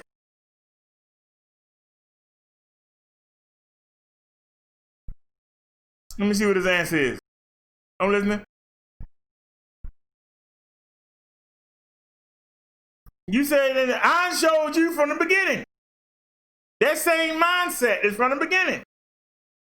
The same way when you have a war and you win it, you supposed to go plunder and take everything from the people you beat up and take them over. Instead, they just sent them on and then gave them money for the slaves they let go. You shouldn't give them nothing. They lost. And you sit there and let them come up with these lies, and they've been lying to everybody for 100 years, talking about how chivalrous and how brave. These people was crooks, traitors, perform acts of terrorism unseen. Hitler can't compare to what these Southerners did to these black folk. ISIS, Al-Qaeda can't compare. 9/11 can't even compare to the treachery, the thieving, the burning down, cutting people's legs off, castrating, setting them on fire, throwing them in the river. Don't nothing compare to the terrorism that was done by the South over the past 400 years. Nothing in this world compares to it. Not even us dropping the bomb on Hiroshima compares to it. But they go around telling everybody what they should do, trying to be the moral conscience of the world. Take care of your own home first, then tell everybody something. Take care of your house first. And they hiding all this information. They hiding it. Not hiding it, not saying nothing about it. Because it's black folks' fault for not going and reading. Because it's in the library. All the information there. And we haven't got to them yet, but I got some stuff to show you. But I'm showing you the mindset. You say I'm being racist. No, I'm not. You say I'm being biased. I'm showing you the mindset. From then to now, it ain't changed. The mindset has not changed. You want to keep pushing it under the rug. You want to keep putting it in the back. Why should I have to go, Papa D, to City Hall and see statues of these Confederate terrorists? Why should I have to go see it? Why I have to see somebody waving that Confederate flag in my face? It's not even a real Confederate flag, it's a battle flag. And they lost the battle. So why you waving the flag in my face? You a loser. So let me ask you, Papa D, you from the UK? Let's say it's 1812. The colonies just beat England, right? And they got their independence. Suppose you got on the boat and you got off with your English flags and you went around waving it in everybody's face. What do you think would happen to you, Papa D? They had just beat England in the war and you come over there waving your flags in their face. They would kill you.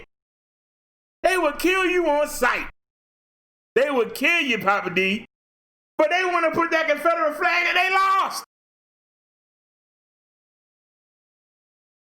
Do you think that you could have got off the boat in 1812 and went in everybody's face? Yeah, y'all won, but it's the motherland. The motherland is still dominant. Y'all ain't nothing. Y'all suck. How long do you think you will be alive, Papa D? Be honest.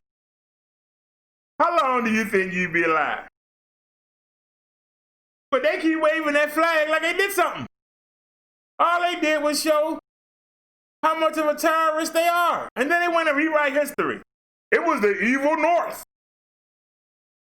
I don't know if you're English or not, but you live in England. And if you were to bring your flag and wave it in their face, what do you think would happen to you? They stole the mother country I don't care about in the Revolutionary War. England. England is number one.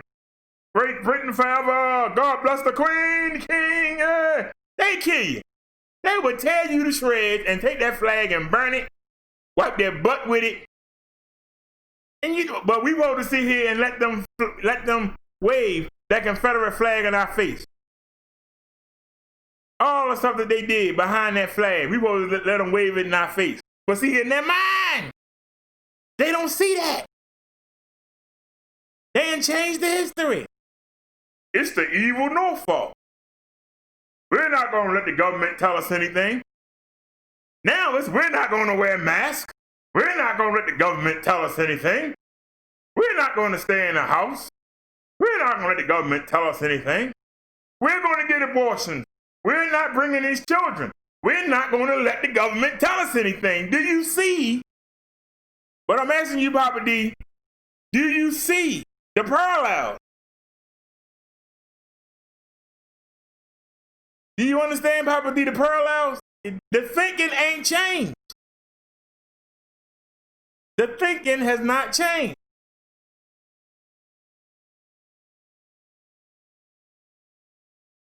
It ain't changed from the minute they got off the boat back in 1500 or whatever it was. They got the boat, the first colony in Jamestown, Virginia. It ain't changed. It's the same attitude. It ain't changed. How do you think it would look if all the black women started dressing like mammies? And every time we saw somebody white, we would get down on one knee and curtsy. And we'd go, "Hey, massa. Hey, man of the house, how you doing?" They'd be like, "What are they doing? They look crazy."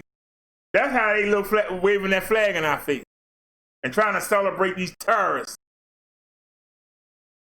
It would look just as dumb for us to go around acting like we happy. We descendants of slaves. "Hey, master, can I wash your feet? Can I wash your underarms, master?" You imagine if every black you saw came up to you and said that, you'd be like, "What the hell?" That's how we feel when they wave that flag in our face. Like, what the hell? You lost. You lost. You didn't win. You lost. The only difference is the North didn't put the boot to you. That was the difference. The North didn't put the boot to you. That was the difference. When they was fighting the Indians and the French, when they won, they put the boots to the Indians. The French just got on the boat and left.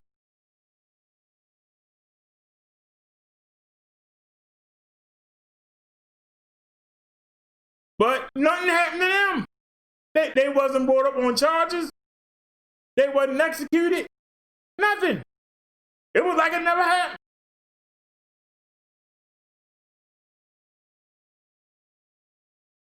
Papa D says you only look at American history, there's a whole world apart from America.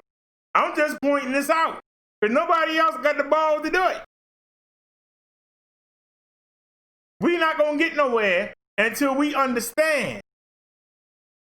We're never going to come together because we don't understand. First of all, we don't unify. We don't come together on our own. We scattered. Everybody divided, divide and conquer. Don't even know your neighbors.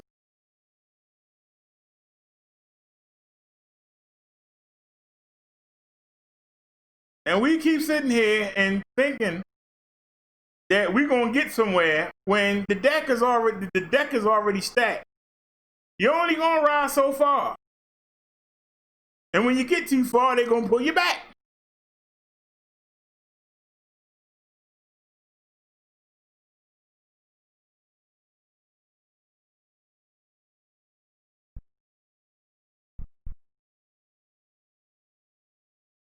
I got so many links, I get them mixed up. Did we see this yet?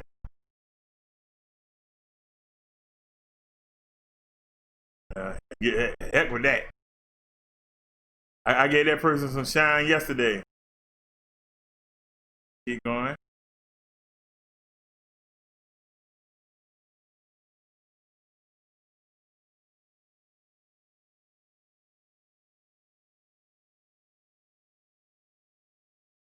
Okay, Liz said this. What is this?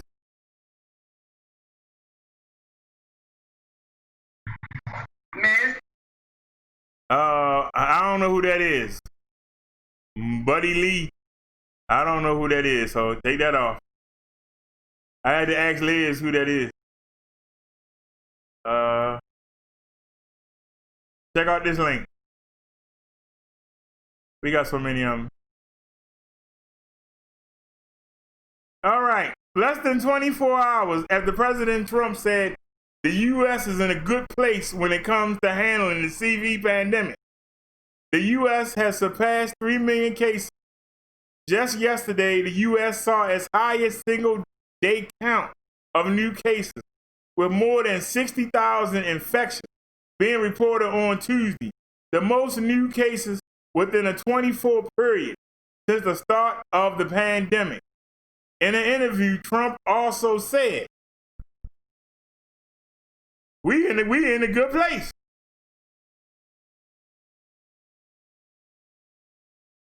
Let's read some of the comments. Somebody wrote, he chose to ignore everything in our current reality like he lives on another planet, maybe planet Xanax or some other drug. Oh, don't I keep saying that? Oh, it's 37 replies. Are you serious? Oh, Lord. Somebody said maybe we can grow a Xanax tree. Somebody said that will be planet Sudafed on. He said, don't forget cocaine too. Off underage Epstein victims, nonetheless. Said, don't forget the Adderall. Somebody said, right. What planet do you live in? I live on Ficus myself. Adderall and Sudafed for Mr. God King. Somebody said meth. Somebody said planet severe narcissism. Somebody said Hound Bleach milkshakes, I expect. He knows more about them than anyone remember. It's his big brain, you see. Somebody said this guy can't win again. I'm not in the U.S.A, but y'all only hurting yourselves. Somebody says, he said if they stop testing, they'll have less cases. That's just a mature way of covering your eyes and saying, if I can't see them, they can't see me. The only thing he made America #1 is in COVID cases. Somebody said, make America great again. Somebody said, even though other countries are still dealing with this outbreak, but Jesus Christ, countries here don't know what to think about America. They feel bad of y'all because of the toll happened over there because of his carelessness, or see Trump's presidency like a circle. But keep safe to y'all over there. Love from the Philippines. That's embarrassing. Somebody from the Philippines. Philippines is almost a third world country. They feel sorry for us. Damn. Our forefathers will surely send this bum back to Slovenia with his bored wife. Somebody said, I always wonder why he's not getting it himself. Somebody said, I am confident that the number of daily cases will rise to at least 100,000 in the U.S. My heart goes out to the Americans who feel trapped in their own country. Somebody said, it's not a scoreboard, for God's sake. Somebody said, Trump made America #1 in CV-19 deaths. Somebody says he turned the U.S. into a laughingstock, a self-serving windbag with all the political acumen of a banana. History will not be kind to him, and rightly so. Oh, they just gonna rewrite it. Somebody said, I can't even look at his face anymore without getting angry. Somebody said, there's that dog whistle hand signal of his again. He's embarrassing. We're the laughingstock of the world right now, and I'm ashamed.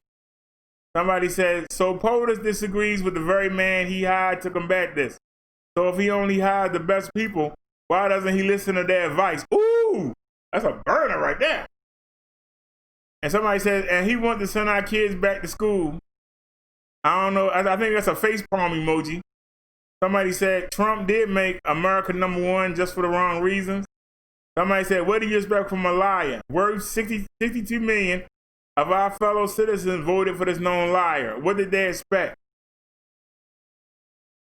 Where's his better, cheaper than Obamacare health insurance? Is so much winning, you'll be tired of it, exemplified by leading the world in per capita COV cases. Excuse me while I grip my teeth in frustration. Somebody said, Putin, our plan is working better than expected.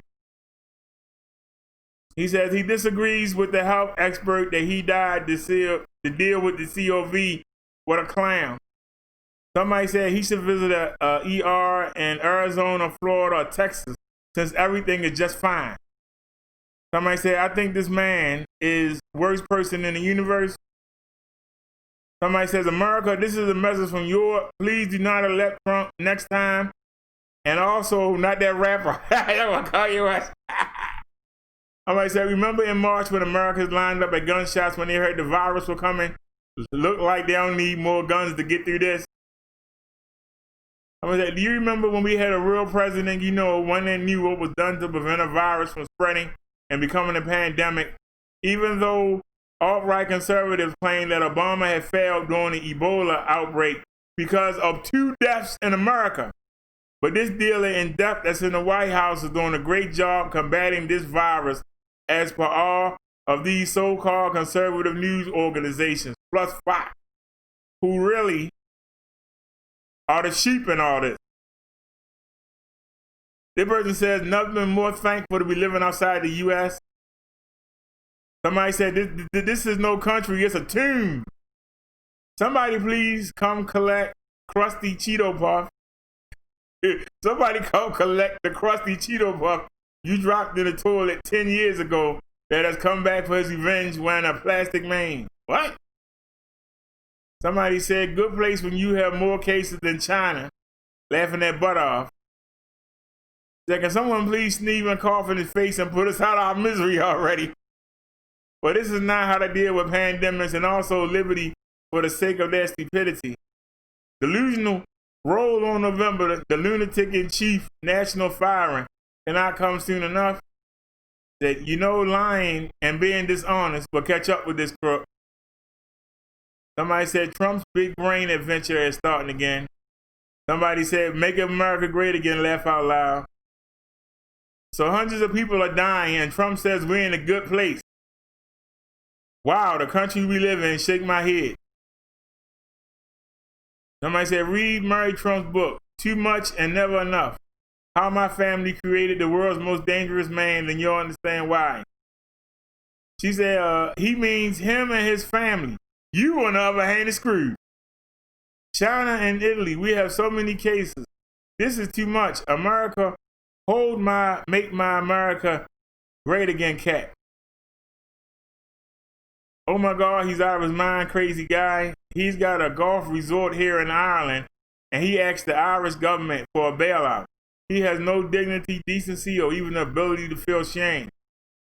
Every time he speaks, I'm embarrassed to be an American. They're just implanting mass testing now.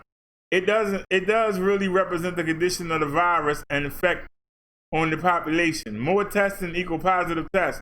That could have been double last month, but there wasn't as much testing as there is now.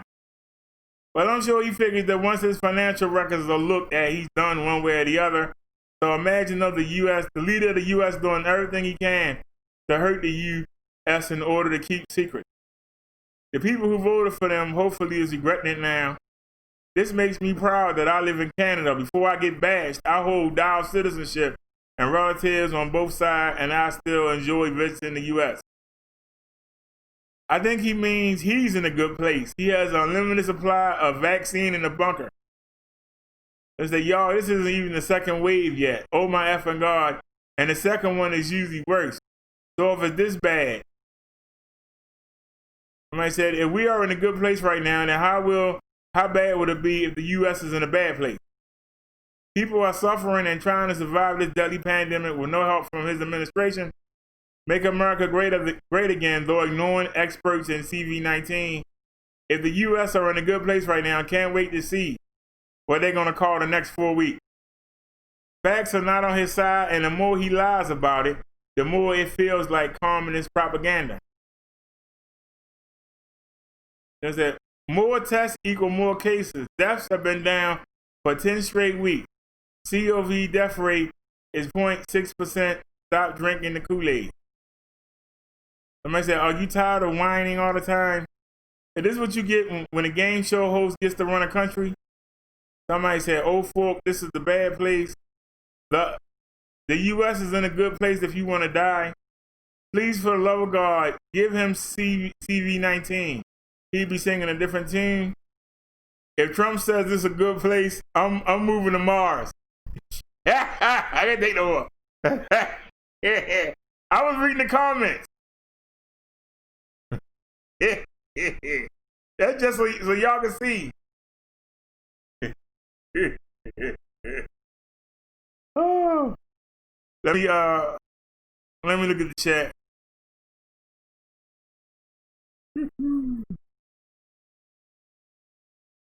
All right. Oh, hey, Tony, where you been? Papa D said, "I'm Irish. We were made slaves by the British many years before Africa was discovered." Oh, Papa D. They used their own people as slaves. It was called indentured slaves. People, it was very expensive to get the boat ride to the New World. So people would pay your way. They pay your boat ride over, and you had to work for them for 7 years. The problem is, they look like you. So if somebody from another plantation said, "You know what? That's a really handsome woman. I mean, a really beautiful woman." Or some woman said, "That's a handsome man." They can snatch you up. And then they come back, "Hey, that's my indentured servant. That's my husband. What are you talking about?" So it was really hard to keep up with them. But if you get people from a different country to speak a different language that don't know where they are, how they gonna run? That's why I made fun the other day. How come it took a mob of 30 to go catch 1 or 2 slaves when they ain't know where they were going? You gotta have a mob and dogs and guns to catch somebody that don't know where they're going. They were brought over in the hulls of boats. They don't know where they at. How you gonna get home to Africa? You don't know it yet. And as every generation comes along, some people don't even know what Africa is. They hear him talk about them. "I wish I could go home to Africa." And that's all it become a song. They don't have no desire because they don't know. If you watch Roots and you saw how he would talk to kids and he'd say, "And your father is being goddamn, and his grandfather was with," after a while they stopped doing that. And was like, "Hey, this is where we at. We here on the farm." And it wasn't no need to say who your father was because they could sell you any moment. You be somebody's house. You could be in Georgia and your parents could be, in North Carolina or Texas or California. So where is the lineage? But at least you could work 7 years and get your freedom.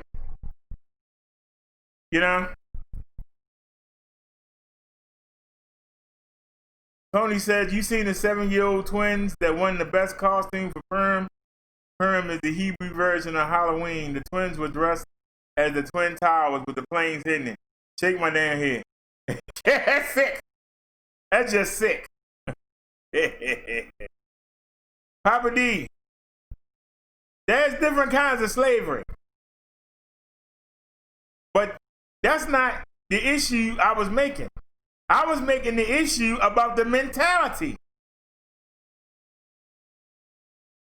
How could you say that they want to be free from England, the UK, Great Britain, whatever you want to call it? Because the king want them to pay tax. They want to be free of that tax. They want to be left alone. They don't want to be a part of England anymore. They want to be free. But they want free the people they got. To make it even worse, Papa D, and you can try to explain this, the British generals tried to recruit the slaves and say, "Come fight with us. We don't have slavery in Britain anymore. So if we take back over the colonies, there won't be no slavery." and you'll be free. And the people went. And the Americans said, hey, where you going? Where you going? Why are you going with the British? What do you mean, why am I going? Don't you want to be free? How come I can't be free? Oh, no, you guys stay here with me. So you want to be free, but I can't want to be free. But the British let you do whatever you want to do. They just tax you. You don't let us do nothing. We don't get nothing. Just some scrap. But we not supposed to want to be free. We supposed to want to stay with you. So then they fend off the British. They win their independence. Papa D, they win their independence. Now they're their own country. Not even 100 years later, the South is talking about the daggone government. We had the British government, now we got our own government. Them people up north getting on my nerves, they ain't got rid of slavery. They want to tax us. We making so much money down here, they want to tax us now on the cotton. You know what? We need to just go ahead and say heck with them. We need to be our own country. They can stay up there and we'll be down here. So the North told the slaves, come join with us. And we'll say, well, you'll be free. We don't have slavery anymore. Come join with us. Same thing the British said. They said the same thing. Why are you going with them? Why are you fighting alongside them? I know you since you was a boy. And not one time did you say, you know what? You should be free. But here they saying I can be free. Well, why shouldn't I be free? I'm going to get you. One way or another, I'm going to get you. Because after the war, you know what? That's because you made it into the Northern Territory where you were free. They would send people to come get you. So even when they lost the Civil War, and you were free, they still come over there and get you if they could. They're crazy. Because who gonna come look for you?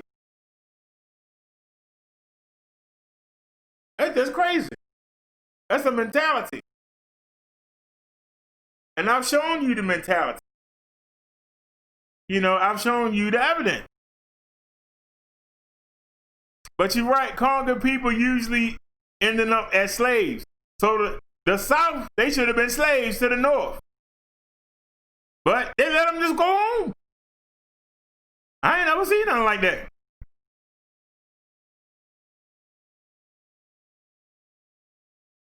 Papa D said, don't take me wrong, BD. I don't live in America. I don't know what it's like to live there. Tony says, America is done, Papa D. It was a good run, but all dynasties must end eventually. Papa D said, I mean no disrespect to you or anyone in your chat, regardless of their race, religion, or sexuality. All men are equal in your eyes. Well, see, Papa D, that's the problem. They say that, but they don't mean it. Long as you're not in their way. Yeah, you're equal. Yeah. Soon as you get in their way, you darn nigga. You know the white man is superior. You can't get that job. A white man supposed to have that job.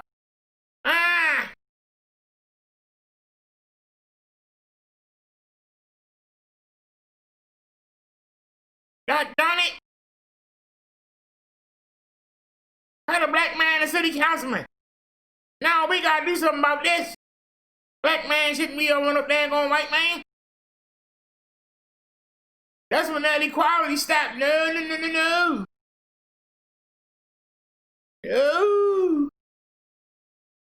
I don't mind them on the football field and everybody look at it, okay? I don't mind them in the basketball, they dunking on everybody, okay? God darn it, I don't even mind the comedians. They making everybody laugh, okay? But God darn it, you ain't gonna tell me what to do. And I've shown you through history, they don't like anybody telling them what to do. unless they go along with it. When they don't go along with it, it's war. I ain't wearing no daggone mask. I get an abortion if I want to. I'll put this flag in your face and you better like it. I know that y'all sat there and had the dugs put on you, had the hoses put on you, just so y'all could sit down on the bus. God darn it, I'm white and I'm on the bus. I want to sit down. Why you want to be a gentleman to me? Let me sit down. Why you standing next to me? Get away. Don't get around me. You might brush up against me. You might want to touch my butt. Look at these kids. Move. Man, the kids can't sit down. No, I'm about to sit down. Kids got up. You think she sat down and shut up? Come right on going. Yeah, get away from me. Ma'am, see right there. 2 of them. Yeah, that's all I'm saying. I'm trying to catch up with the chat. Hold on, y'all. Tony says America is a godless country with no morality whatsoever. Naya said, yes, Tony, it's deteriorating daily. Tony says, Papa, what you have stated is true. No one should be offended of facts that you have said. Papa D said he's spending more time. Wait a minute. I lost it. I lost it. Hold on a sec.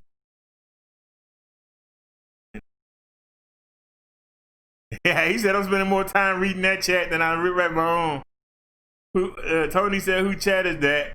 I don't know. It's something somebody sent me. Bobby Lee says, I don't know. Naya says, laugh out loud, not certain. You seen the 7-year-old twins? We saw that. He said, oh my, Tony is there, link. Tony says, I seen it on Covert's latest video. Bobby Lee said, wow, Tony. Naya said, thank you, Tony. Maybe BDS can play it. If somebody get the link, I'll play it. Put it in the chat. Covert been over here a couple times. Be cool with him.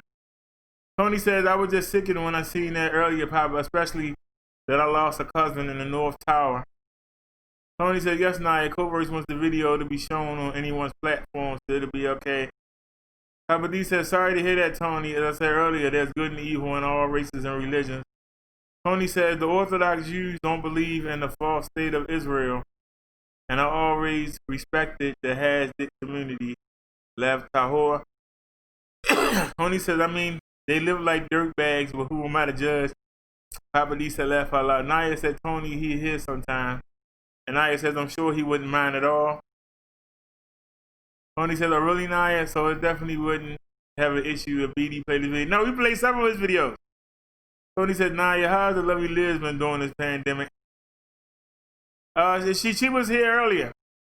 Tony said, is Papa D still here? And Tony said, how the numbers been up by you, Papa? You talking about the CV numbers? Well, while Tony find us that link, let's get to our next video. Did we see this already?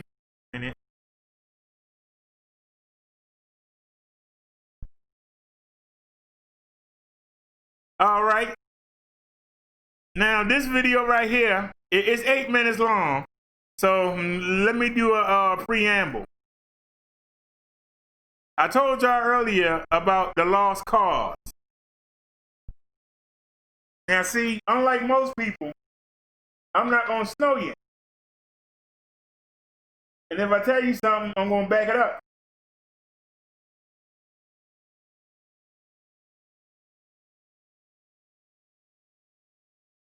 If I tell you something, I'm gonna back it up. These are some of the terrorist things that they covered up. They called it the lost cause because the South, even though they succeeded from the Union, they see the United States as their enemy. We are all supposed to be one country. And you got, it's like when you got the bad seed in the house, when you got the bad child, They do all these evil things. Then they say, oh, nobody don't love me. Oh, it's not fair. Mom and dad don't pay me no attention. They just treat me so bad. Let me go burn the house up. Oh, yeah, I know I burned the house down, but they just don't understand. This is what I think happened. Let me grab that link from Tony, and I'll copy it. All right. So I got to copy it on hold. All right, y'all, this is only 8 minutes long, so bear with me. The day after Richmond fell, Abraham Lincoln came to Richmond. He came to this house. General Weitzel says, Mr. President, how should we treat these people? And Lincoln says, let them up easy. Richmond, Virginia was the capital of the Confederacy, and that's kind of hard to miss considering all of the monuments to Confederate war heroes throughout the city. It is very rare for the losing side of a war to have monuments. Guess what else is real rare in world history? The whole way we ended the Civil War. But those statues take on a really charged feeling for people. We have a clash around memory and heritage and what it means with regard to the American Civil War. Civil wars usually end with the losers going to the hangman's noose, the guillotine, to prison, to exile, or something. And in this case, they just went home.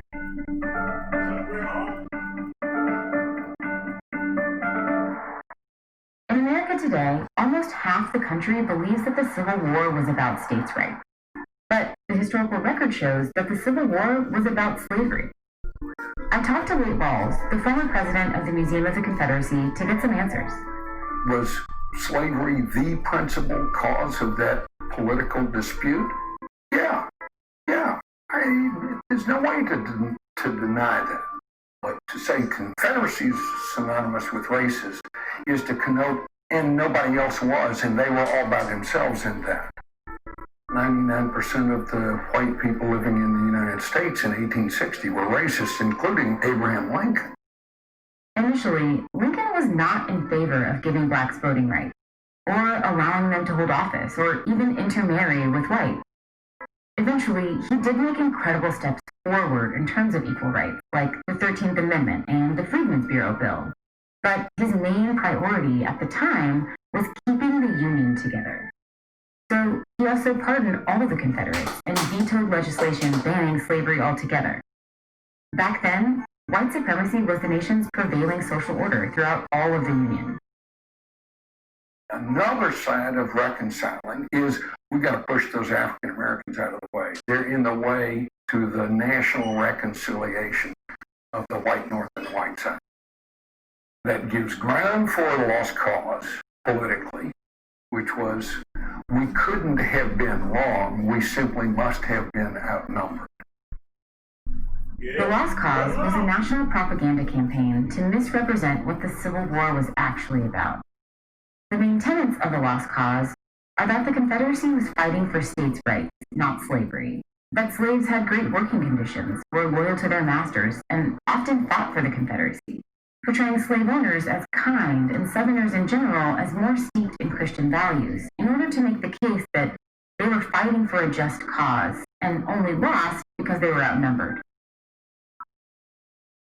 It is a reflection of a need for Southerners to reconcile their grief over significant losses, the total disruption initially of their social order of white supremacy, whether you were slaveholding or not. But how did we get to a point where a propaganda campaign became American history? General Moore at 99 follows the heroic dead of the South to a soldier's grave in Selma, Alabama, as the last tiny handful of the boys in gray prepares for the final Confederate reunion in Norfolk, Virginia. The women who are most responsible for this did an extraordinary job. A lot of the Lost Cause narratives can be traced back to funerals for Confederate soldiers and the women they left behind after the war.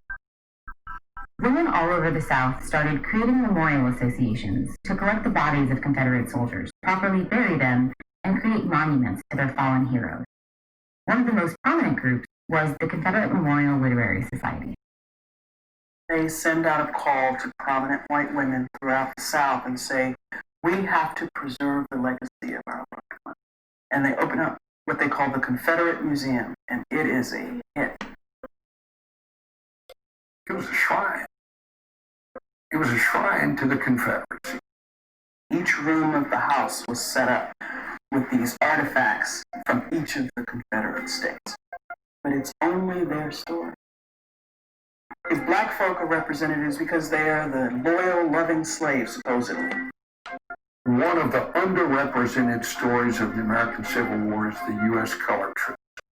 At the end of the war, there were more black men in blue uniforms than white men in gray uniforms. People need to know that. We have completely removed black people from the narrative when they were central to it.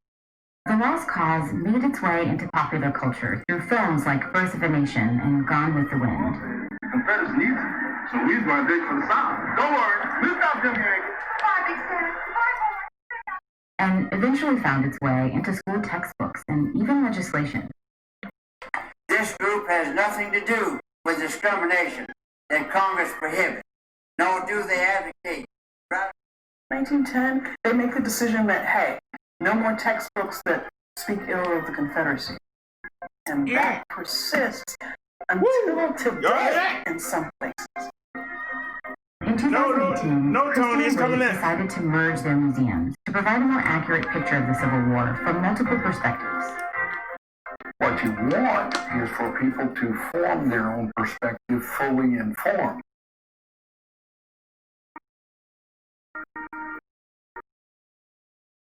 What's the harm in people not knowing the lost cause? The harm comes when there is a disrespect for dignity of life that becomes sort of generational because it's grounded in a series of lies. The history has never been about the dead people, really. It's always about us and the moment that we're in and the issues we're trying to contemplate and wanting to understand sort of this connective tissue. It's always been that. Do you feel like Richmond is going through its own sort of truth and reconciliation process through these challenging discourses, disagreements, and representations of the city? I think Richmond is going through a period of awakening. The only way that you really can come to some form of conciliatory behavior is when everybody finally understands it and has a desire to move forward in a more equitable way. This is what we do in museums. The challenge is helping people build new memories so they can create a more accurate heritage. The American experiment was a huge advance into something very, very new. And they call it an experiment all the time. We need to continue calling it an experiment, which means that it can get better if we keep working at it. All right, told you all went along. All right, Tony. Your link is up next.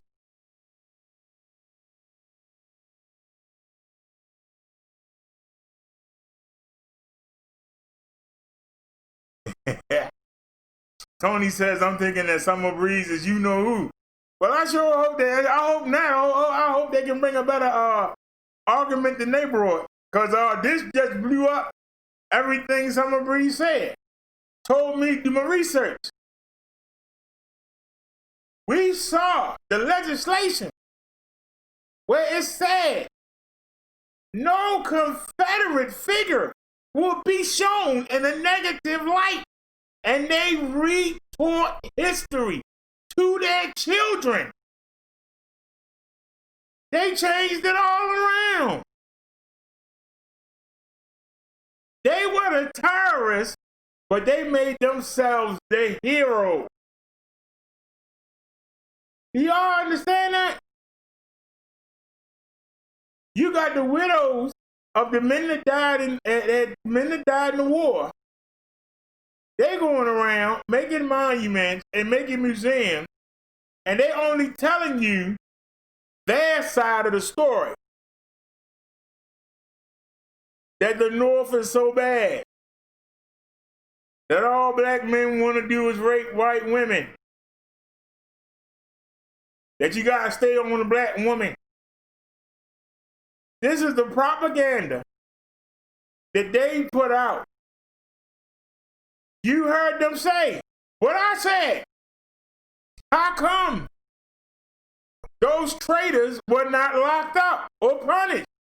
Instead, they let them go home. Lincoln was so worried about them leaving the Union. You just beat them. Why are you worried about what they thinking? You just beat them. When you beat England and they were riding the ship back, riding the boat back to England, you wasn't thinking about them. When you had the French-Indian War, when the last French got on the boat, you wasn't trying to be all buddy-buddy with them. You were like, see ya. You sure wasn't buddy-buddy with the Indians that stayed behind. No, you drove them and put them on a daggone reservation somewhere. But yet, you let these traitors, these terrorists from the southern states that tried to kill you, you say, hey, welcome back to the place you dreamed about. Welcome back. And then you allow them to keep doing the same stuff they were doing before. That's like you having roaches and you bomb for them, and you don't get them all, and you just leave them alone, and then you turn around and you got an infestation problem.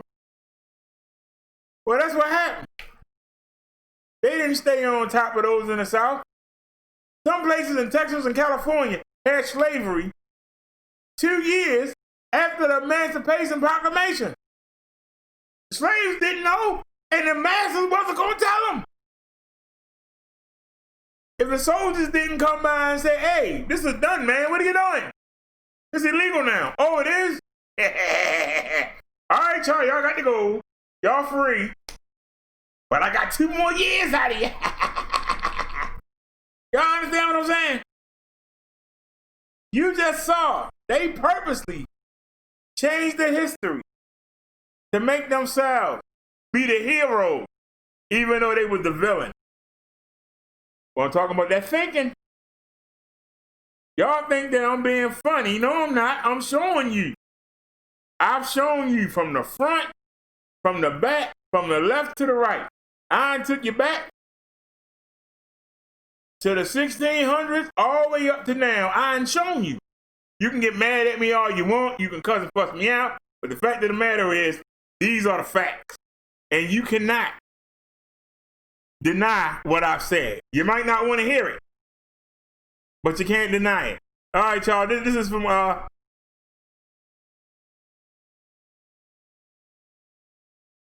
Papa D said, the man we all love to hate, really. Tony says, I have a weird hunch. Well, I hope he got better stuff than that. Because he came in here and sounded like an imbecile. All he could do was throw insults. He could have had nothing to bring. I brought y'all my case, and I gave you example from way back to 1600. So what's going on right now with the people not wanting the mask? From the feminists with the abortion, it's our bodies. I'm not going to pay you no tax or no tea. I'm ready to fight. I'm not paying it, and I'm not giving my slaves up. I'm not paying tax on the cotton. And goddamn it, I'm not giving up my slaves that pick the cotton. We gonna fight. God darn it. You gonna tell me I can't go to the beach? I'm ready to fight. Through that TV, I want to see the girls in the bikini. I want to ride the wave, dude. I don't care about no CV.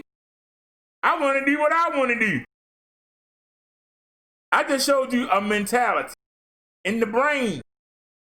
They have a way of making their own history to fit what they want to do at that moment. You cannot deny that. I'm showing you from the front, from the back, to the east, to the west, to the north, to the south.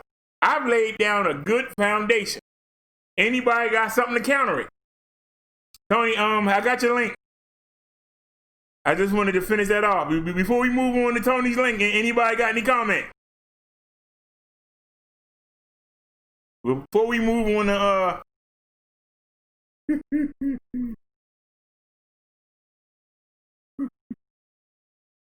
Tony says, I'm cleaning up after my furry friend's here, but I'll be listening in the background. I'll be back in the chat. Oh, now you're going to leave, but I'm going to play the link. But you already seen it, so, okay. Hurry back, Tony. All right, let's go ahead. This is from,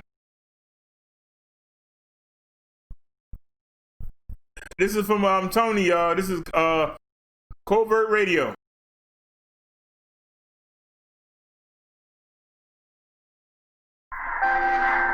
Many see the slogan Black Lives Matter, or BLM, as... Let me say something before I start. Give Tony a chance to get back. When I told y'all when I first came in, the Spirit told me to click on that video, and it was a man wearing belts. And I thought it was wrestling, standing there posing wearing belts. And there was somebody crying in the background. And the Spirit said, watch this person so you can learn how to set up a show. But don't pick up the habit. Now, I assumed that it was Tommy's show. But actually, Vic was streaming both True Freeman and Tommy. I didn't know that. I ain't know nothing about this stuff. So I started watching Tommy to learn how to do the videos. And the first video I saw was the one when True Freeman was crying on the show. I only say this to set up that I only knew Covert Radio through Tommy. I only knew Covert Radio through Tommy. And I say this to once again bring the point home. The children that grew up in the South, they only knew their parents' side of the story. They didn't know the whole side. I came into the sector, I didn't know anything about Covert. Only what Tommy showed about it. Y'all understand? But then when I started to watch him on my own, I realized he wasn't as bad as Tommy said he was. And this is what these kids, these young white kids, when they actually meet and hang around us, they go, you ain't lazy. You ain't ignorant. You ain't trying to have sex with me. You cool. But their parents are telling them that we superhuman, we these. Y'all understand what I'm saying? Through history, they only know what the parents told them.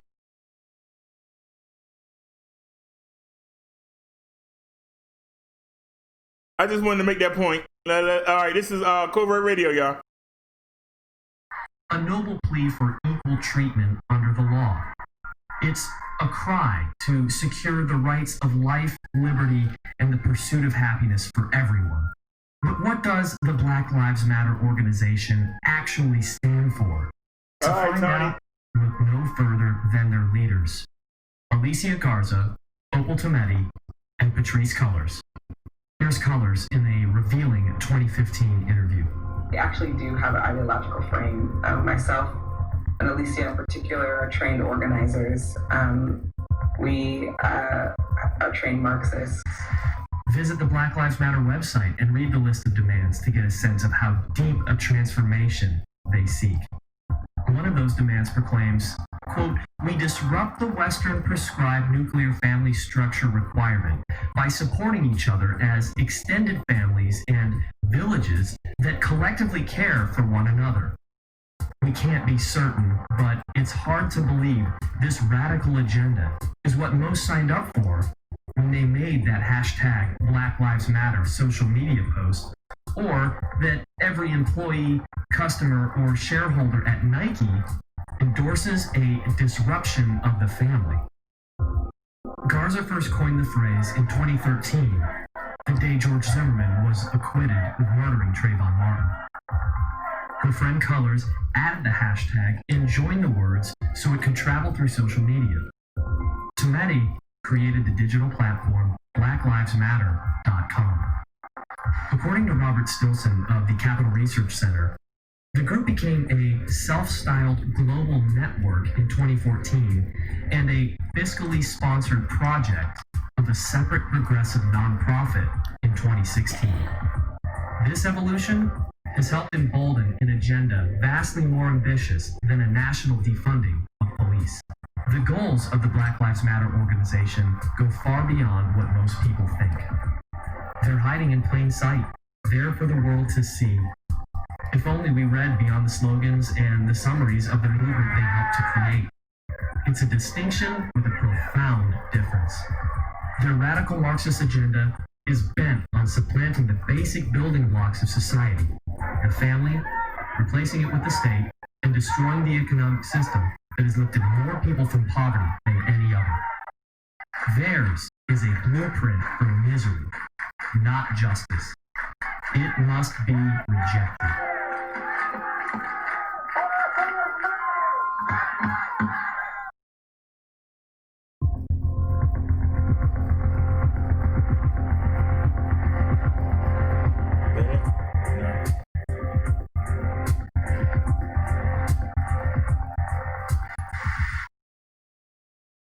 We're running out of time. We're running out of time. This is Covert Radio. It's Friday, July the 10th, 2020. We're running out of time. And I can't accept the fact anymore that people are just so docile and so uninformed and so locked into this bread and circus where you would rather sit and watch. I don't even know the names of these shows, Love and Hip Hop and, 40-year-old disfigured monsters on Jersey Shore who are completely disfigured and they literally look like they're demons. I mean, for real. I'm not going to name names. I'm not going to get into this. And I don't like to take this tone, but we're literally running out of time. Things are changing so fast that you can't keep up with it day to day to day. And, this whole COVID thing and the lockdown, which is coming back, if you've listened to any of my videos regarding this, and I hate to say this, guys, but everything I said is happening. This is exactly what I said was going to happen. I said, come, July, August, it's back. We got to lock back down. Boom, September, lock back down. They are not going to give up this amount of control. We are never going back to how you thought the world was a year ago, 8 months ago. This is a takeover. They're moving very quickly, and this is shock and awe. They're traumatizing people every day, every day. We're in a bizarre trend of what's next? What's next? What's next? We're going back to normal. Nothing's going back to normal. Hey, we're opening back up. Shut it all back down every other day. They started doing this many years ago, and the way they started molding people's minds around this was the weather. I remember when I was young, you could watch the 5-10 day forecast, and it was pretty accurate. And I'm telling you, if you pay attention to the weather, they might know a day, maybe two at the most. But they're I'd say once or a few times a month, it'll be tomorrow sunny with with clouds. You wake up and it's gray and dark and it rains all day. But didn't they just say it was going to be sun? No, maybe I didn't. This is a form of mind control. Just like the BLM, they're using tribalism against people, and they're using a complete lie as the basis for doing what they're doing. These people are professionals. They know what they're doing. They know where their money's coming from. And there is a revolution. And I said this, and again, another one of my videos, there is a revolution, but it's not what you think it is. And it's a revolution that is sponsored and endorsed by the people you claim you're fighting against, the power structure. Yet, America's most powerful corporations have poured millions and millions of dollars into the BLM. Where is this money going? For what? And the funny thing about it is any real dissent is censored by the digital tyrants of Facebook and, the whole crew. It's like, I can't even get into this, man. The reason I'm recording is because of a bunch of emails. I thought it was so weird. I didn't get really any comments on that video the one that I just uploaded, but I got a lot of email. I'm telling you right now, the time for fear is long gone. The time for this perceived, danger of speaking truth, you literally don't understand. We are coming so close to having nothing to lose. The BLM, it's controlled selective outrage. The BLM, conditions apply. Black Lives Matter. More black people have died as the result of honoring a guy. Just please don't get me started on this. I know the George Floyds of the world, okay? I know the George Floyds of the world. And I tried to explain this to somebody very close to me who's an angel. They have the spirit of an angel. And good family, good life, has kids, intelligent, hardworking, responsible. And I explained to her, I said, let me tell you, let's just try to explain this, because she did ask me, and I can't have people around me that's not honest. I want brutal honesty. Tell me about myself. She told me a while back that this, when I touch on this, it comes across as insensitive. Now, she knows where my heart and my mind is. And it is insensitive because I'm not tolerant of the George Floyds of the world. I know what the George Floyds of the world. And when I explained this to her, I said, okay, here's what we're going to do. I'm going to give you $500 in cash, in American fiat currency. I'm going to give you $500. Now, within a couple hours, I want you to bring me back $1,000 in counterfeit money that's passable. So give me $1,000 in counterfeit money. That should only cost you a couple hundred real dollars. Get me an 8-ball of fentanyl, and round that off with a teener of cocaine. How many hours? 2 hours? Is that an hour? Can you meet me in an hour? Most people in this country, I wouldn't say most, but a lot of people in this country would have no idea where to even start. They have no idea where to start. Where would I even begin to buy counterfeit money? where would I even go to buy an 8-ball of fentanyl? Like, who's a cocaine dealer? Like, how do I get him to sell me this much? And on and on and on and on and on and on. In a $50,000 SUV, broad daylight, drunk, high on fentanyl, dropping thousands of dollars of dope on the street, passing counterfeit money, complaining that, fighting the cops because not physically fighting, but not following commands, that he's claustrophobic, but yet he just got out of a vehicle smaller than the SUV. Don't get me started. There are rules to this game. People like him know the rules. They know the rules. And I'll never stop saying this was personal. From the first minute I saw this, I said this was personal. And then it came out to be personal. But then you look deeper into it, as I covered in my last video, the Israeli training, the soldiers training American police as if they're military.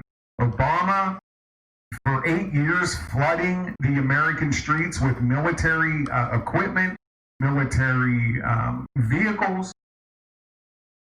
The Strong Cities Initiative, I'll never stop saying it because melanin has nothing to do with the troops that are going to be coming door to door very soon. And while you're melting your brain with Love and Hip Hop and all these stupid shows that make it has no impact on your real life. And you're going to look back on the amount of time you wasted mesmerized by their black screens, their programming, their social etiquette.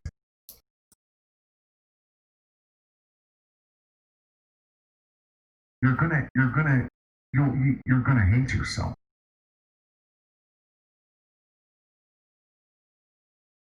There's a ex-KGB agent named Yuri Bezmenov.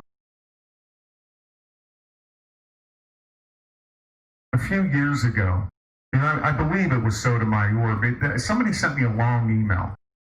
And they almost pleaded with me to stop communicating with my audience, basically. Now, I've had a much larger listener base. I've pissed a lot of people off. I don't care. One of my daily prayers is, Lord, please take the people out of my life that don't need to be there. Keep the ones in or put the ones in that need to be here. And, we're about there. I know who my audience is. I know why they're here. But I was pleaded with